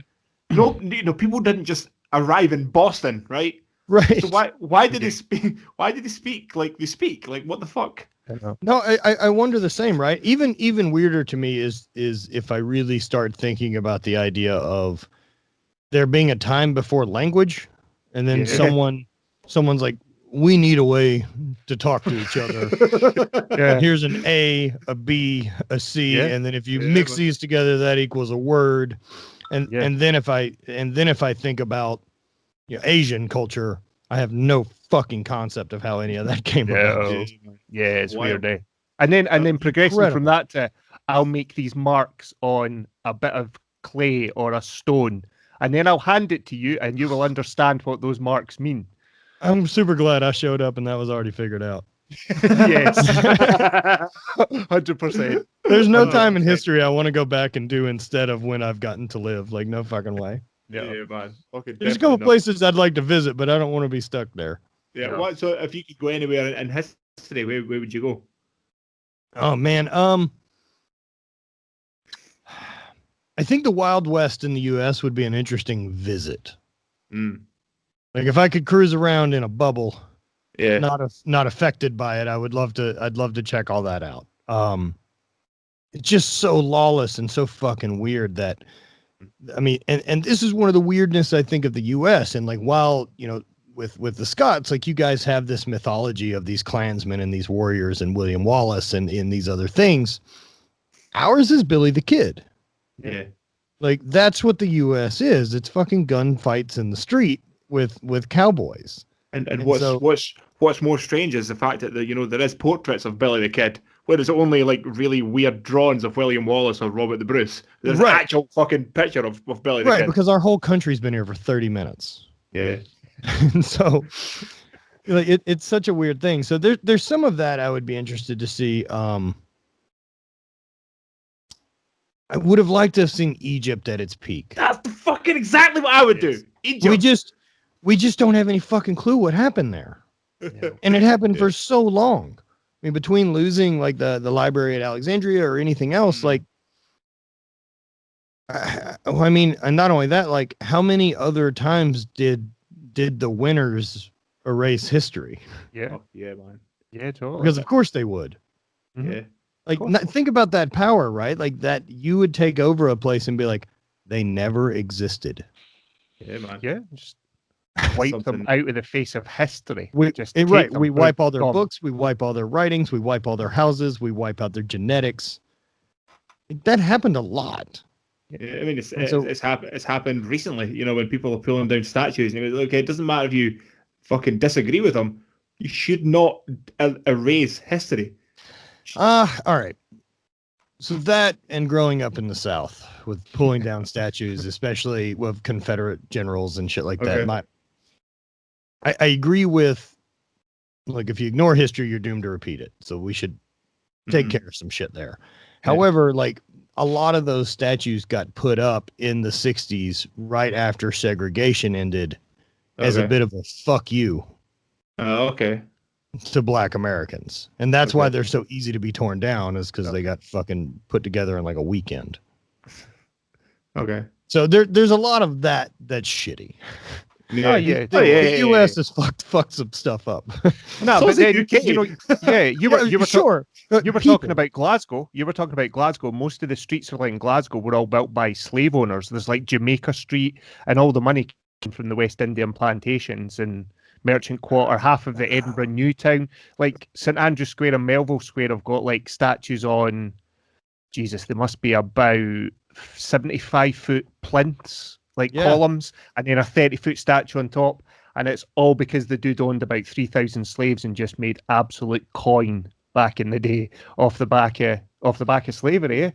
So because it's 2021, I'd like to say in the podcast right now that we're all absolutely against slavery. Okay, let's just get this is a very anti-slavery podcast. We're anti-slavery here. Okay, we're not okay with slavery.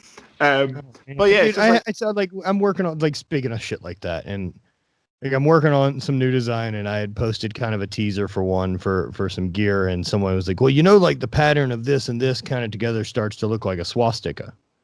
And I was like, I was like, no, it doesn't. And then 2, I'm not changing my plans because of morons. No, 100%. Right? Like, I'm not letting morons dictate the decisions I make. Where do you stop with that shit? That's the problem. That's the fucking problem. I mean, that's a straight line, and there was a straight line in a swastika. So basically, you're Hitler. Like, what the fuck off? Well, it's amazing, right? Because that's one of the things that we've gotten fucked on is like what free speech is. Yeah. Free speech is not freedom of consequence. There's always been consequence for fucking speaking your mind. Yeah. Whether people think you an asshole or they want to punch you in the face. Yeah. It's freedom from going to jail. It's not illegal for you to say these things. Not that everyone has to like it or everyone has to say, that is their opinion. They have a right to say it. Well, I have a right to tell you you're an asshole. Yeah. Mm. That's you can also disagree. Yeah, there's an astronomer over in England, Brian Cox, and he said something very similar to that, Matt. He said, people say you're entitled to your opinion, and he says, no, what the actual is, you're entitled to have an opinion, and everyone is entitled to think you're an absolute idiot for expressing that opinion. Right. That's the true freedom. Yeah, you don't have the freedom to not be offended. Yeah. You have the freedom to change the fucking channel. I also, dude, I just for the life of me can't imagine that if I'm watching a thing and I'm like, I don't like this. Why would my move be, I'm going to tell these guys what they should change to make this better? Yeah. Meanwhile, people seem to like it. And so I'll waste that energy instead of just going, I'll find a thing I like. Yeah. Yeah. Yeah. Yeah, definitely. So the problem, the thing that I was having an argument with somebody just recently about the exact topic of freedom of speech. And my point was, when it comes down to like fucking Mark Zuckerberg or Jack Dorsey on Twitter, who are allowed to make the decisions, okay, like who's like, this is one, like, who's making these decisions? Like, should it go to a committee? Like, who where? Because once you set the precedent, who watches the Watchmen? Once you set the precedent, like, fuck, what the fuck? Where does it go?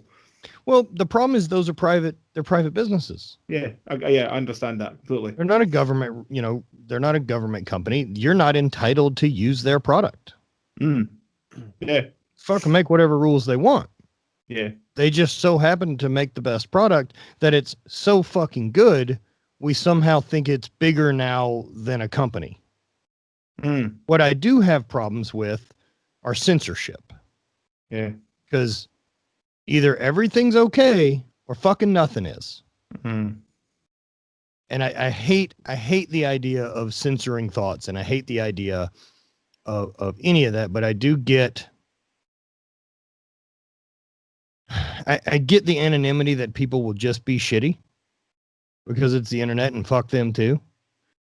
But I mean, that's a people problem, not a Facebook problem. Yeah, totally. Yeah. It's the way the tool's being used rather than the tool, isn't it? Yes. The tool's not evil. The same way that people who panic about all the fucking data collection, right? Like, hey, I'm glad that the ads that pop up on my shit are for things I actually care about. I'm not panicked when I'm like, that's weird. Like, no, that's better than it trying to sell me a bunch of stuff I don't need, like the TV tried to do for 20 fucking years. Yeah. And not only that, like, the data is not nefarious. They're collecting data that you give them willingly to make the product better. And so they just collect all the data. When do you turn it on? What time does that person go to sleep? And so now we know that people in this age range do this. They also, people in this age range who do this other thing also do this other thing. And so it's an incredible product they've made. Yeah. They've made a thing that it's so big we don't know what to do with it. Yeah. We don't know. And we're in the first run. We're in the first run of one of those crazy things. And it's Instagram, Twitter, and Facebook are these three monsters.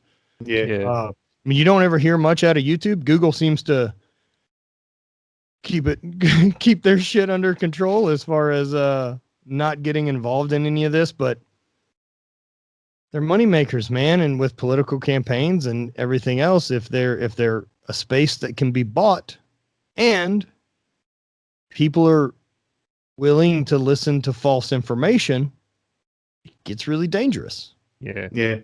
That's the one thing I always worry about. I've got, as a bit of background, Matt, I've got 3 kids, 2 teenage sons, my oldest one's about to turn 18, 17-year-old and an 11-year-old daughter. And they've grown up on the internet. They don't recognise anything pre-internet. They don't recognise anything pre, as we would call it over here, Sky TV, Sure. TiVo, everything that we'll just take for granted nowadays. You know, they don't know a world before cell phones. You know, they're just all over it. And they don't really, on the flip of that, they don't know the real world, you know, the way we did. And obviously you talked about growing up catching alligators, which we didn't do over here in Scotland. Right, less alligators. But we all played. If you had alligators, you guys sure as shit would. I know that. we have Loch Ness Monster. Yeah, that's true. One day you guys will find them. Yeah, we all grew up playing in the woods. We all grew up getting muddy and dirty. We all grew up playing soccer, baseball, football, whatever it was. Which is why most of us have less allergies, for one. Correct. Because we got a lot of poop in our mouth. Yes. That's the honest truth. That's a sexual fantasy for Ali, but we'll skip that. Ah, good to know. Good to know. No, it is weird, right? It is a very different world, and I don't know if the world is actually more dangerous, or have we been convinced it is, because fear is an amazing sales tactic. Yeah. And fear is great for control. Yeah. Is there just far too much fucking noise? Is there just too much shit fucking going on here? And everybody needs to switch off sometimes and, you know, fucking go squat or go climb a hill or go swim in a loch and just unplug because there's far too much noise. Where did the Falls of Phallic. Oh, yep. We swam there. I did that. Yeah, some awesome swim, man. There's an awesome little bed and breakfast on the way there toward Inverary and the like door knock in or door notch. Yeah. They have a great little pub in the basement. Yeah. A really killer portobello mush or goat cheese and something salad. Do you have any plans to head back over anytime? Dude, I want to. I keep in touch with one of my buddies over there, Sinclair Patience. I want to come over. What a great name that is. Sorry, Sinclair Patience. That's genius. Sinclair That's Patience. A great he's fucking good. I think he's a good boy. We did a clinic years ago at one of the CrossFit gyms he was at, and I'd like to come over and try to do a few clinics or just seminars at gyms or whatever else. Possibly me and Bonnie, and then mostly it'd be just an excuse to have Scotland paid for so we could come over and fuck off. Yeah. I want to cruise around. Like, it's just been a long time, and it's one of those things I talk about a lot with her, but she doesn't have any frame of reference to stuff, and so I want to share it. There's I mean, fucking come over, man. We'll do the West Island way. Nah, man, I'm fucking into it. Yeah, fucking do the West Island way, man. I mean, you know, we've got some friends with the gyms. One of our friends has an incredible gym in Edinburgh, so if you want to come over and do some seminars, man, we'll hook you up there and you know, help out where you can if you ever do that. So yeah, boys, stay in touch, please, like, because I'll space on it. Yeah. So please stay in touch because I would love to do that. Anytime you need some help, man, we'll you know, we're here and we're willing to help you. We've taken up like an hour and a half of your time, man. No worries. When you guys ever going to try to come sneak over here to the States? Yes. Well, if you do and come to St. Louis. Is that where you are? I'm in St. Louis, right in the middle of this big fucker. Nice. Yeah, because I've been to America, but not really. Like Disneyland. I went to Disney in Florida. Yeah. Well, you've been to more America than you think. Possibly. You got a pretty good cross section of. Yes. Yeah. I never saw so many mobility scooters with obese men in my life. Honestly, I'd never seen a mobility scooter. We're basically, I don't know if you know this or not, but America, we're turning into cyborgs quickly. We're just not moving very fast yet. Yeah. Really bad engines. But do you not think this is something I've thought recently? Because in Scotland, I think, you know, our buddy Andy was saying owns a lift gym in Edinburgh. He was trying to keep the gyms open in COVID during this time, and he's not letting it happen. But he had posted the data up. It said 68% of Scots are overweight or obese. You think You that's got to be beating that, right? that? I would think so, but that's a huge number. But it seems like more people than ever are like fat as fuck, and then like there seems to be like a growing group of absolute fucking savages who are doing CrossFit and ultra marathons and Ironmans and So, I agree. This is one of those things I started thinking about, and I haven't quite made it all the way through how where I'm at on the concept of it, but like, so in the US, and I guess I'm not sure how much this fucked up Scotland or anywhere else, but back when things had the Occupy movement, and so we've got the 99% and the 1%, like this to me was kind of this early split in the US, but there's a ton of people in the middle. But as things have continued to trickle down because of some other different social movement or some other thing,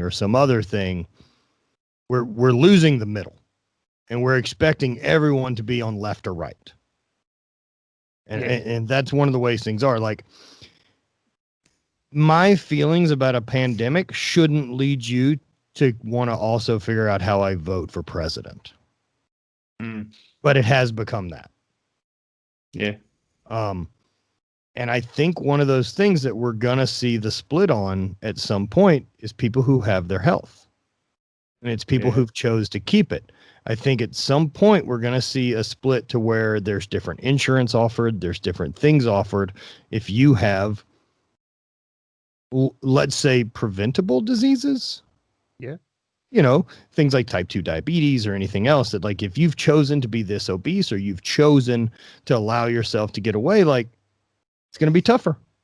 Like, not just tougher like it's already tougher, but there's going to be an advantage for those of us who don't. Yeah. And that's going to be a really tricky one because there's no stimulus for that. Yeah. So I don't know what that answer is, other than, I mean, we're going to see more able-bodied separate line, perhaps, at Disney World. Like, I don't know. Where do we see that split happen? But I do think that split could come. Totally. Does that all trail back to what we were just talking about, that, you know, for the last 10, 12 years, kids and young teens haven't been doing all the stuff that we all just discussed that we did as teens. So they're not out throwing, they're not picking up the discus or the shot put in middle school. They're not, you know, playing rugby at 9 years old. And yes, there are some, but the numbers are dropping massively compared to when we were kids. But I also think, I think there's a few factors ahead, and not just that kids or whatever. But I think right now parents are busier. I think it's harder to keep a household together. I think it's harder to make enough money. And so you don't fucking have time for one of the parents to be available to handle sporting events for your kids. And so if your kid's not asking for it, I bet you're like, fuck, good. I don't have the time, you know? And so not just that the kids don't want to do it, but also it may just not be viable. Yeah. With things anymore. You know, I mean, my mom was a teacher, and so was home every day by 3 o'clock and then was around all summer. Like, what a huge advantage that is. Yeah, we were the same. My mom was, she wasn't a school teacher. She worked with, she still does actually. She works with, you know, really badly behaved kids that go to like a special school, essentially, for really badly behaved kids. So she was the same. You know, she was home for 4 o'clock and she was off for 6 weeks every summer. So we went to the park and went to the beach. And we never sat still. Yeah, we did. Like, nor do I ever remember. I never remember a time that I chose to play sports. No. It was soccer season, so I'm doing soccer, and now it's basketball, so I'm doing basketball and baseball. Like, it wasn't until almost middle school that I got to lean more into the sports I was good at. Yeah. Prior to that, I did everything. I mean, I did gymnastics through a bit, and then, you know, soccer, football, basketball, baseball all year. And then into high school, you know, things became more focused. And then track and field finally was the only one left by the time I got to college. Mm-hmm.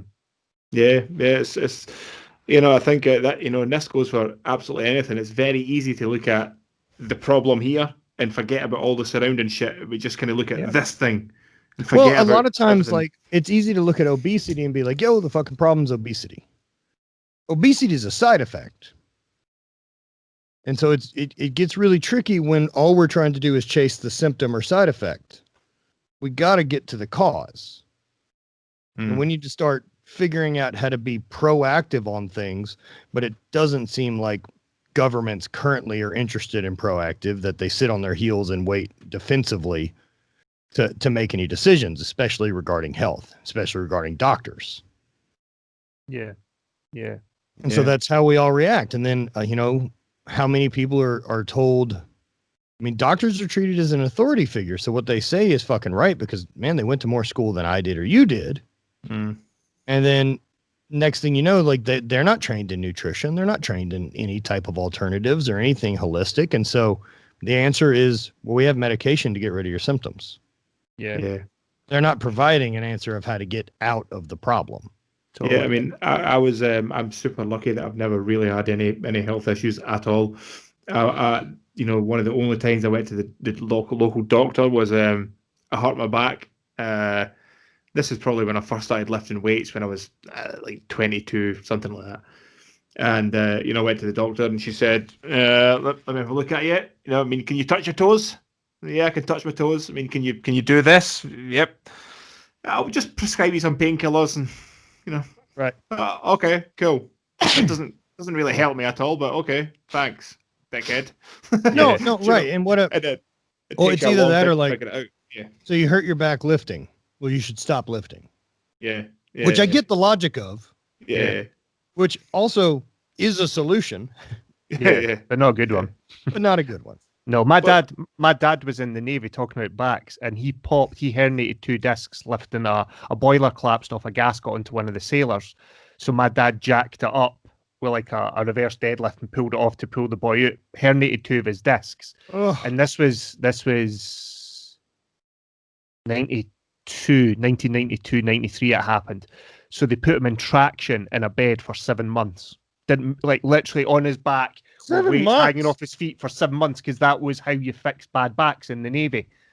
Completely immobilize someone for 7 months, remove the 2 herniated discs, fuse the spine together, and then put him in traction for 7 months. And it wasn't unusual for my dad to be away for 7 months because he was in the Navy. Jesus Christ. But he was literally on his back with weights attached to his ankles, stretching him for 7 months. That was how they fixed him, eh?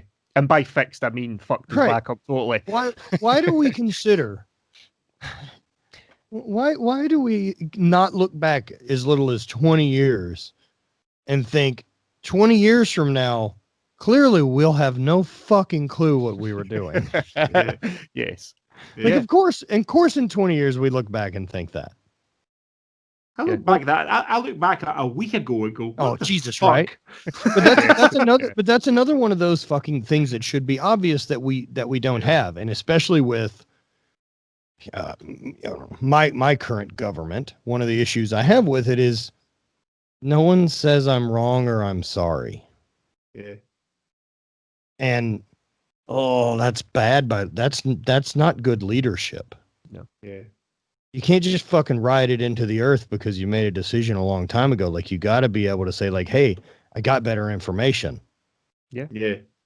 I mean, the other one recently, here's one of those that I wonder about, like, just a thought test of, does my government lie to me? And then B, should they lie to me? And so I look at this like very early on with mask. We were told, you don't need them. Yep. It's fine. And cool. And then about 2 weeks after that, we're told, you do need them. We knew that we needed them, but we needed to make sure, like, healthcare officials and people in all the people that really need them get mask, because there's going to be a panic and then there won't be any mask. Right. Yeah. Now, I think that lie is the same lie I would tell. Right. Because I do think we told it for the right reason. But with that said, I learned that you lie to me. But the reason you lied to me is because through my history as a person, we've taught you that if you tell us this, we'll fucking panic and we'll fuck it up. Yeah. So they have to lie to us. Yeah. It's not their fault. This is us for telling them, this is how you have to treat us, because we're going to fuck a bunch of stuff up because we act out of fear and we panic. Yeah. Yeah. And so who's the chicken or the egg? Who's at fault there? And so, Yeah, it's so true, isn't it? As you say, I don't know if it happened in the States, but we had a weird thing in Scotland, well, with the UK as a whole, when our first lockdown happened, you could not get toilet roll.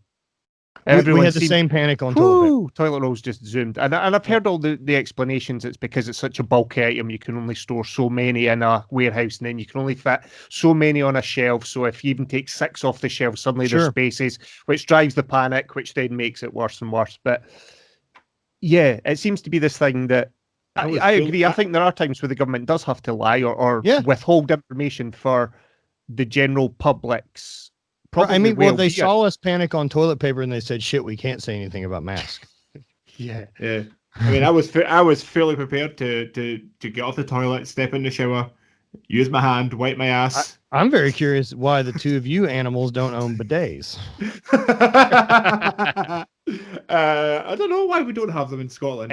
You can choose that. It's not they don't issue them in your country. You're allowed as an adult to fucking purchase one and put it in your mouth. What happens when you get your first passport? You get a legal document to whether you want one, and it's just that's it. And then it's just that from there. I made the wrong decision 15 years ago, and now I'm stuck. I'm just dumb, and I just keep going. That's something that nobody really has. No, it's fucking crazy. Across the whole, I put one on every fucking toilet I have for the last 5 or 6 years. Yeah, across the whole of the UK I think it's because it's French. Possibly. It's a good idea. And we're like, the fucking French, what do they know? We can better. True. Look, those soap dodging frogs got another thing fucking coming. Fucking assholes. But having a clean asshole is a good move. And I always here's my question for people. Is if I were to tell you that you had a little bit of shit, even yours, right at the edge of your beard. Right? Like you have shit on your face and right at the edge of your beard. And you were like, oh God, there's shit on my face. And so I gave you a dry paper towel to go ahead and handle that for the rest of the day. No, you'd go fucking shower. Yeah. Right. You'd need a full scrub down. Meanwhile, at the very least, through a shag carpet and then just wipe it up, pretend we're good to go. Absolute fucking chaos going on in your bum. Awful. It's a very good point. See this is what's funny, right? Is we're so used to the status quo that it's not until somebody breaks something down like that, then you go, holy shit, we've been doing it. You should always question the status quo because the majority of people are stupid. That's true, man. Okay, so I'm going to go and look. I'm going to go on Amazon and see if I can find a Squatty Potty makes one. I'll see if makes a little attachment. Change your life. The other option is, those. I don't know if you guys had them in the States, but Chris, remember those old rubber attachment shower hose things that used to bang onto? Also works just fine. Just jack one of them from the sink. And you can definitely just have one of those. Good to go. Problem solved. I've got one of them. It's basically like one of the ones on your sink that's got like a thumb trigger. Yeah.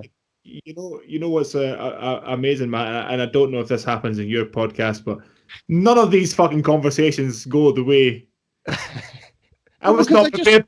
I was not prepared to talk to Matt Vincent about fucking wiping my asshole. Look. I wasn't in the show notes. You guys have done a number of these, right? Yeah. And how different is it when you have someone on who also does them? Oh yeah. Oh, hugely. Right. Like and so for me, and another one for me is like, I know whenever I have guests on and the conversation's fun and those type of things, like how I feel afterwards. Yeah. And so I try to be a guest like that too. Cause like, why not? I just want to come on here and waste your time. If I'm going to do that, I'll just say no to the podcast. Yeah. Okay. Yeah. I'm not going to come on like it was a fucking hassle. No one forced me to be here. Yeah. Totally. Yeah, definitely. That is a very true point. There's been many a time where me and Chris have finished the podcast and then jumped into a separate call, just me and him, and just like laughed and been like, man, that was a fun hour, 2 hours. That was man, so much fun.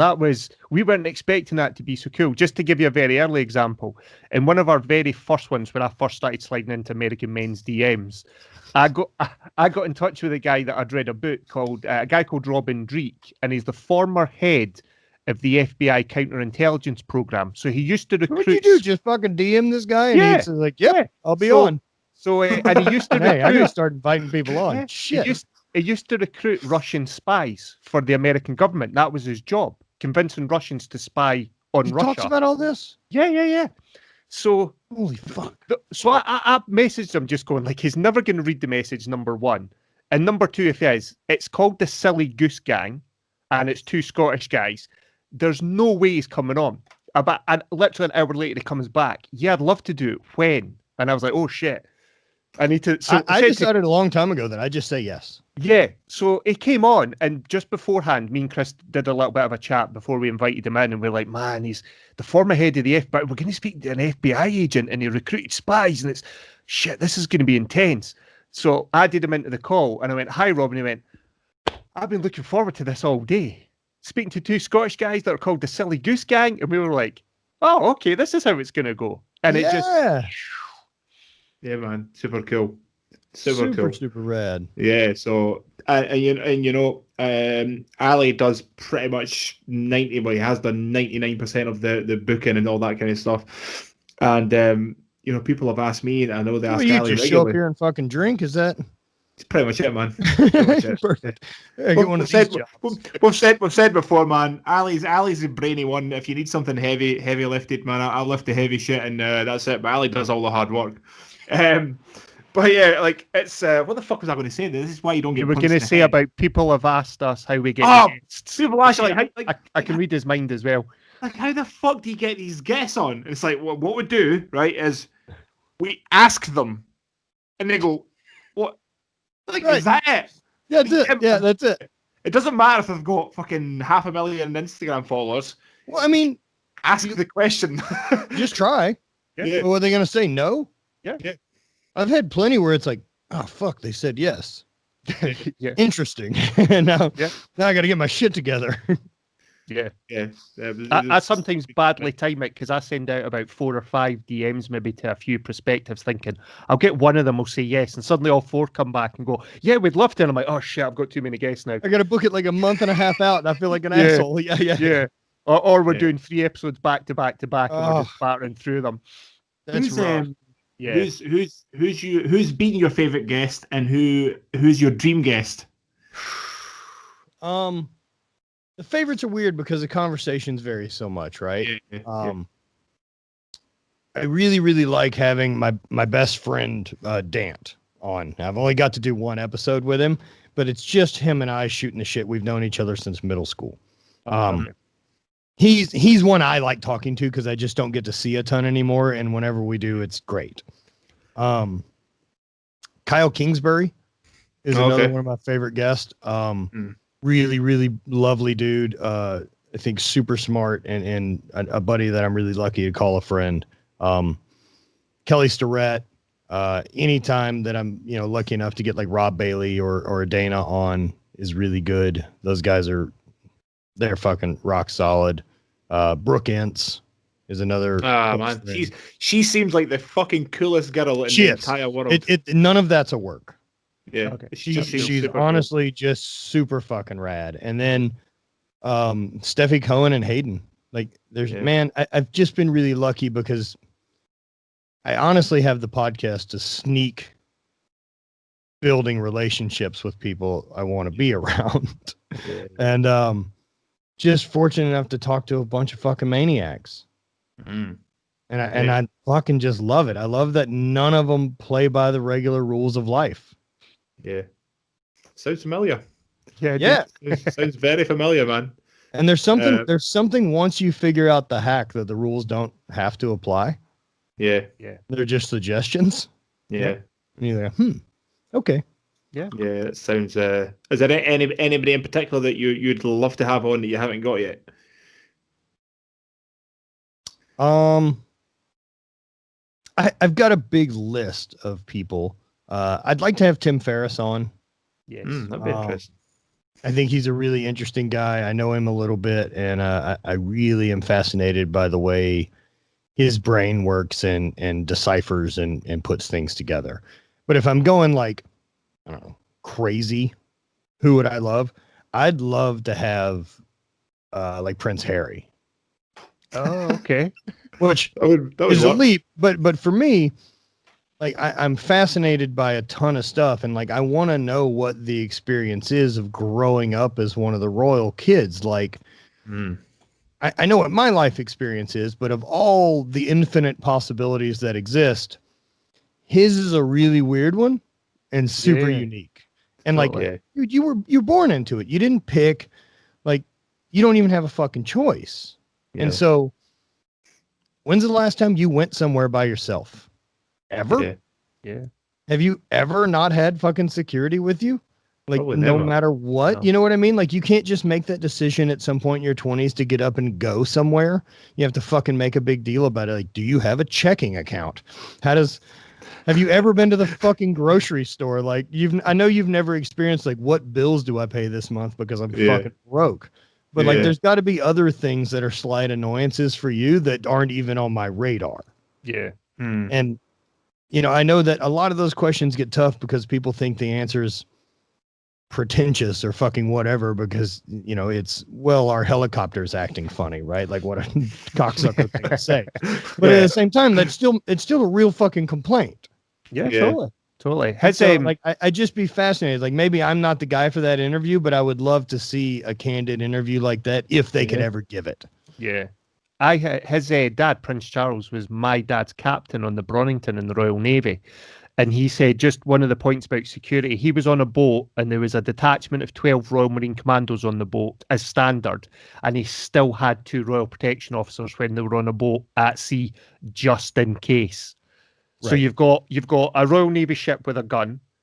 You've got 28 armed sailors. You have a detachment of 12 Royal Marine Commandos, all armed, plus 2 armed protection officers that stayed with them in shifts. Basically, one was always with him, 12 hours a day.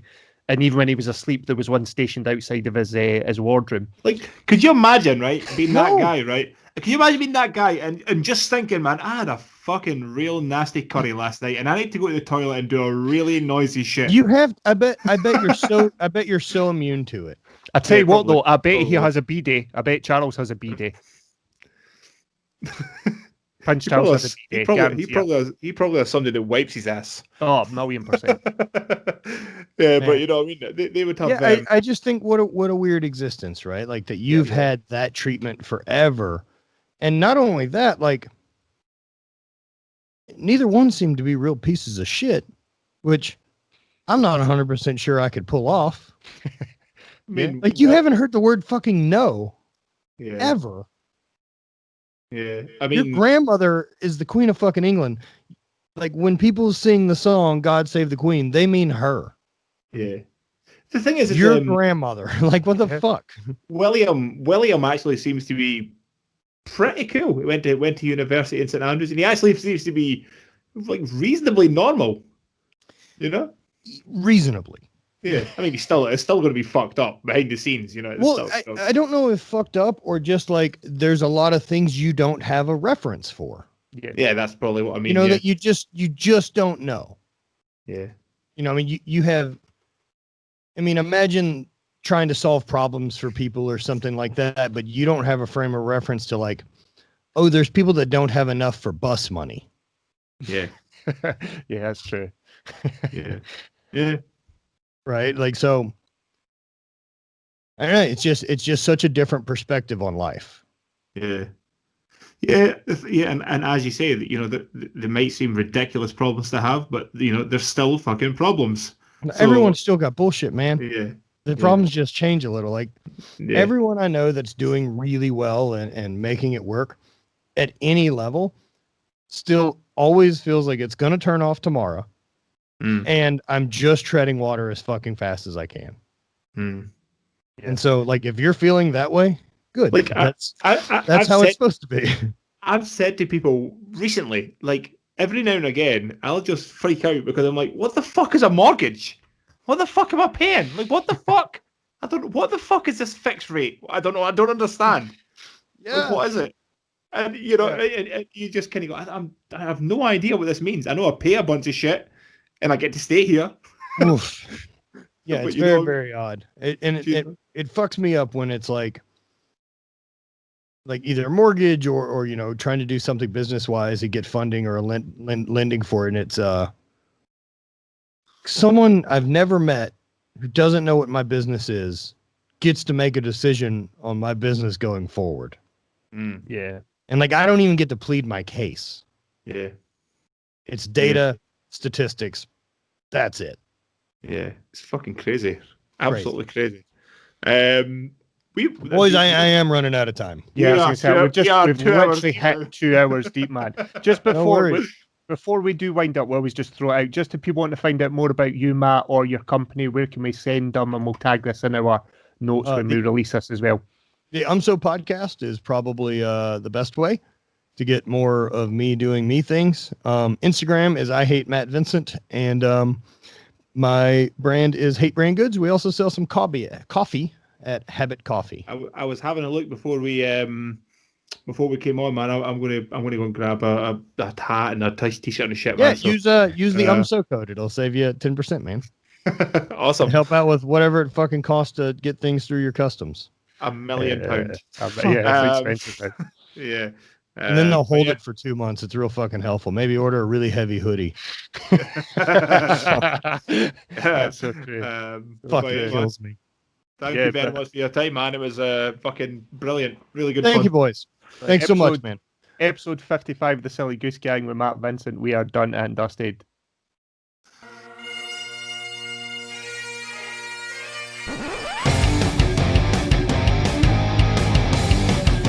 The Silly Goose Gang Podcast.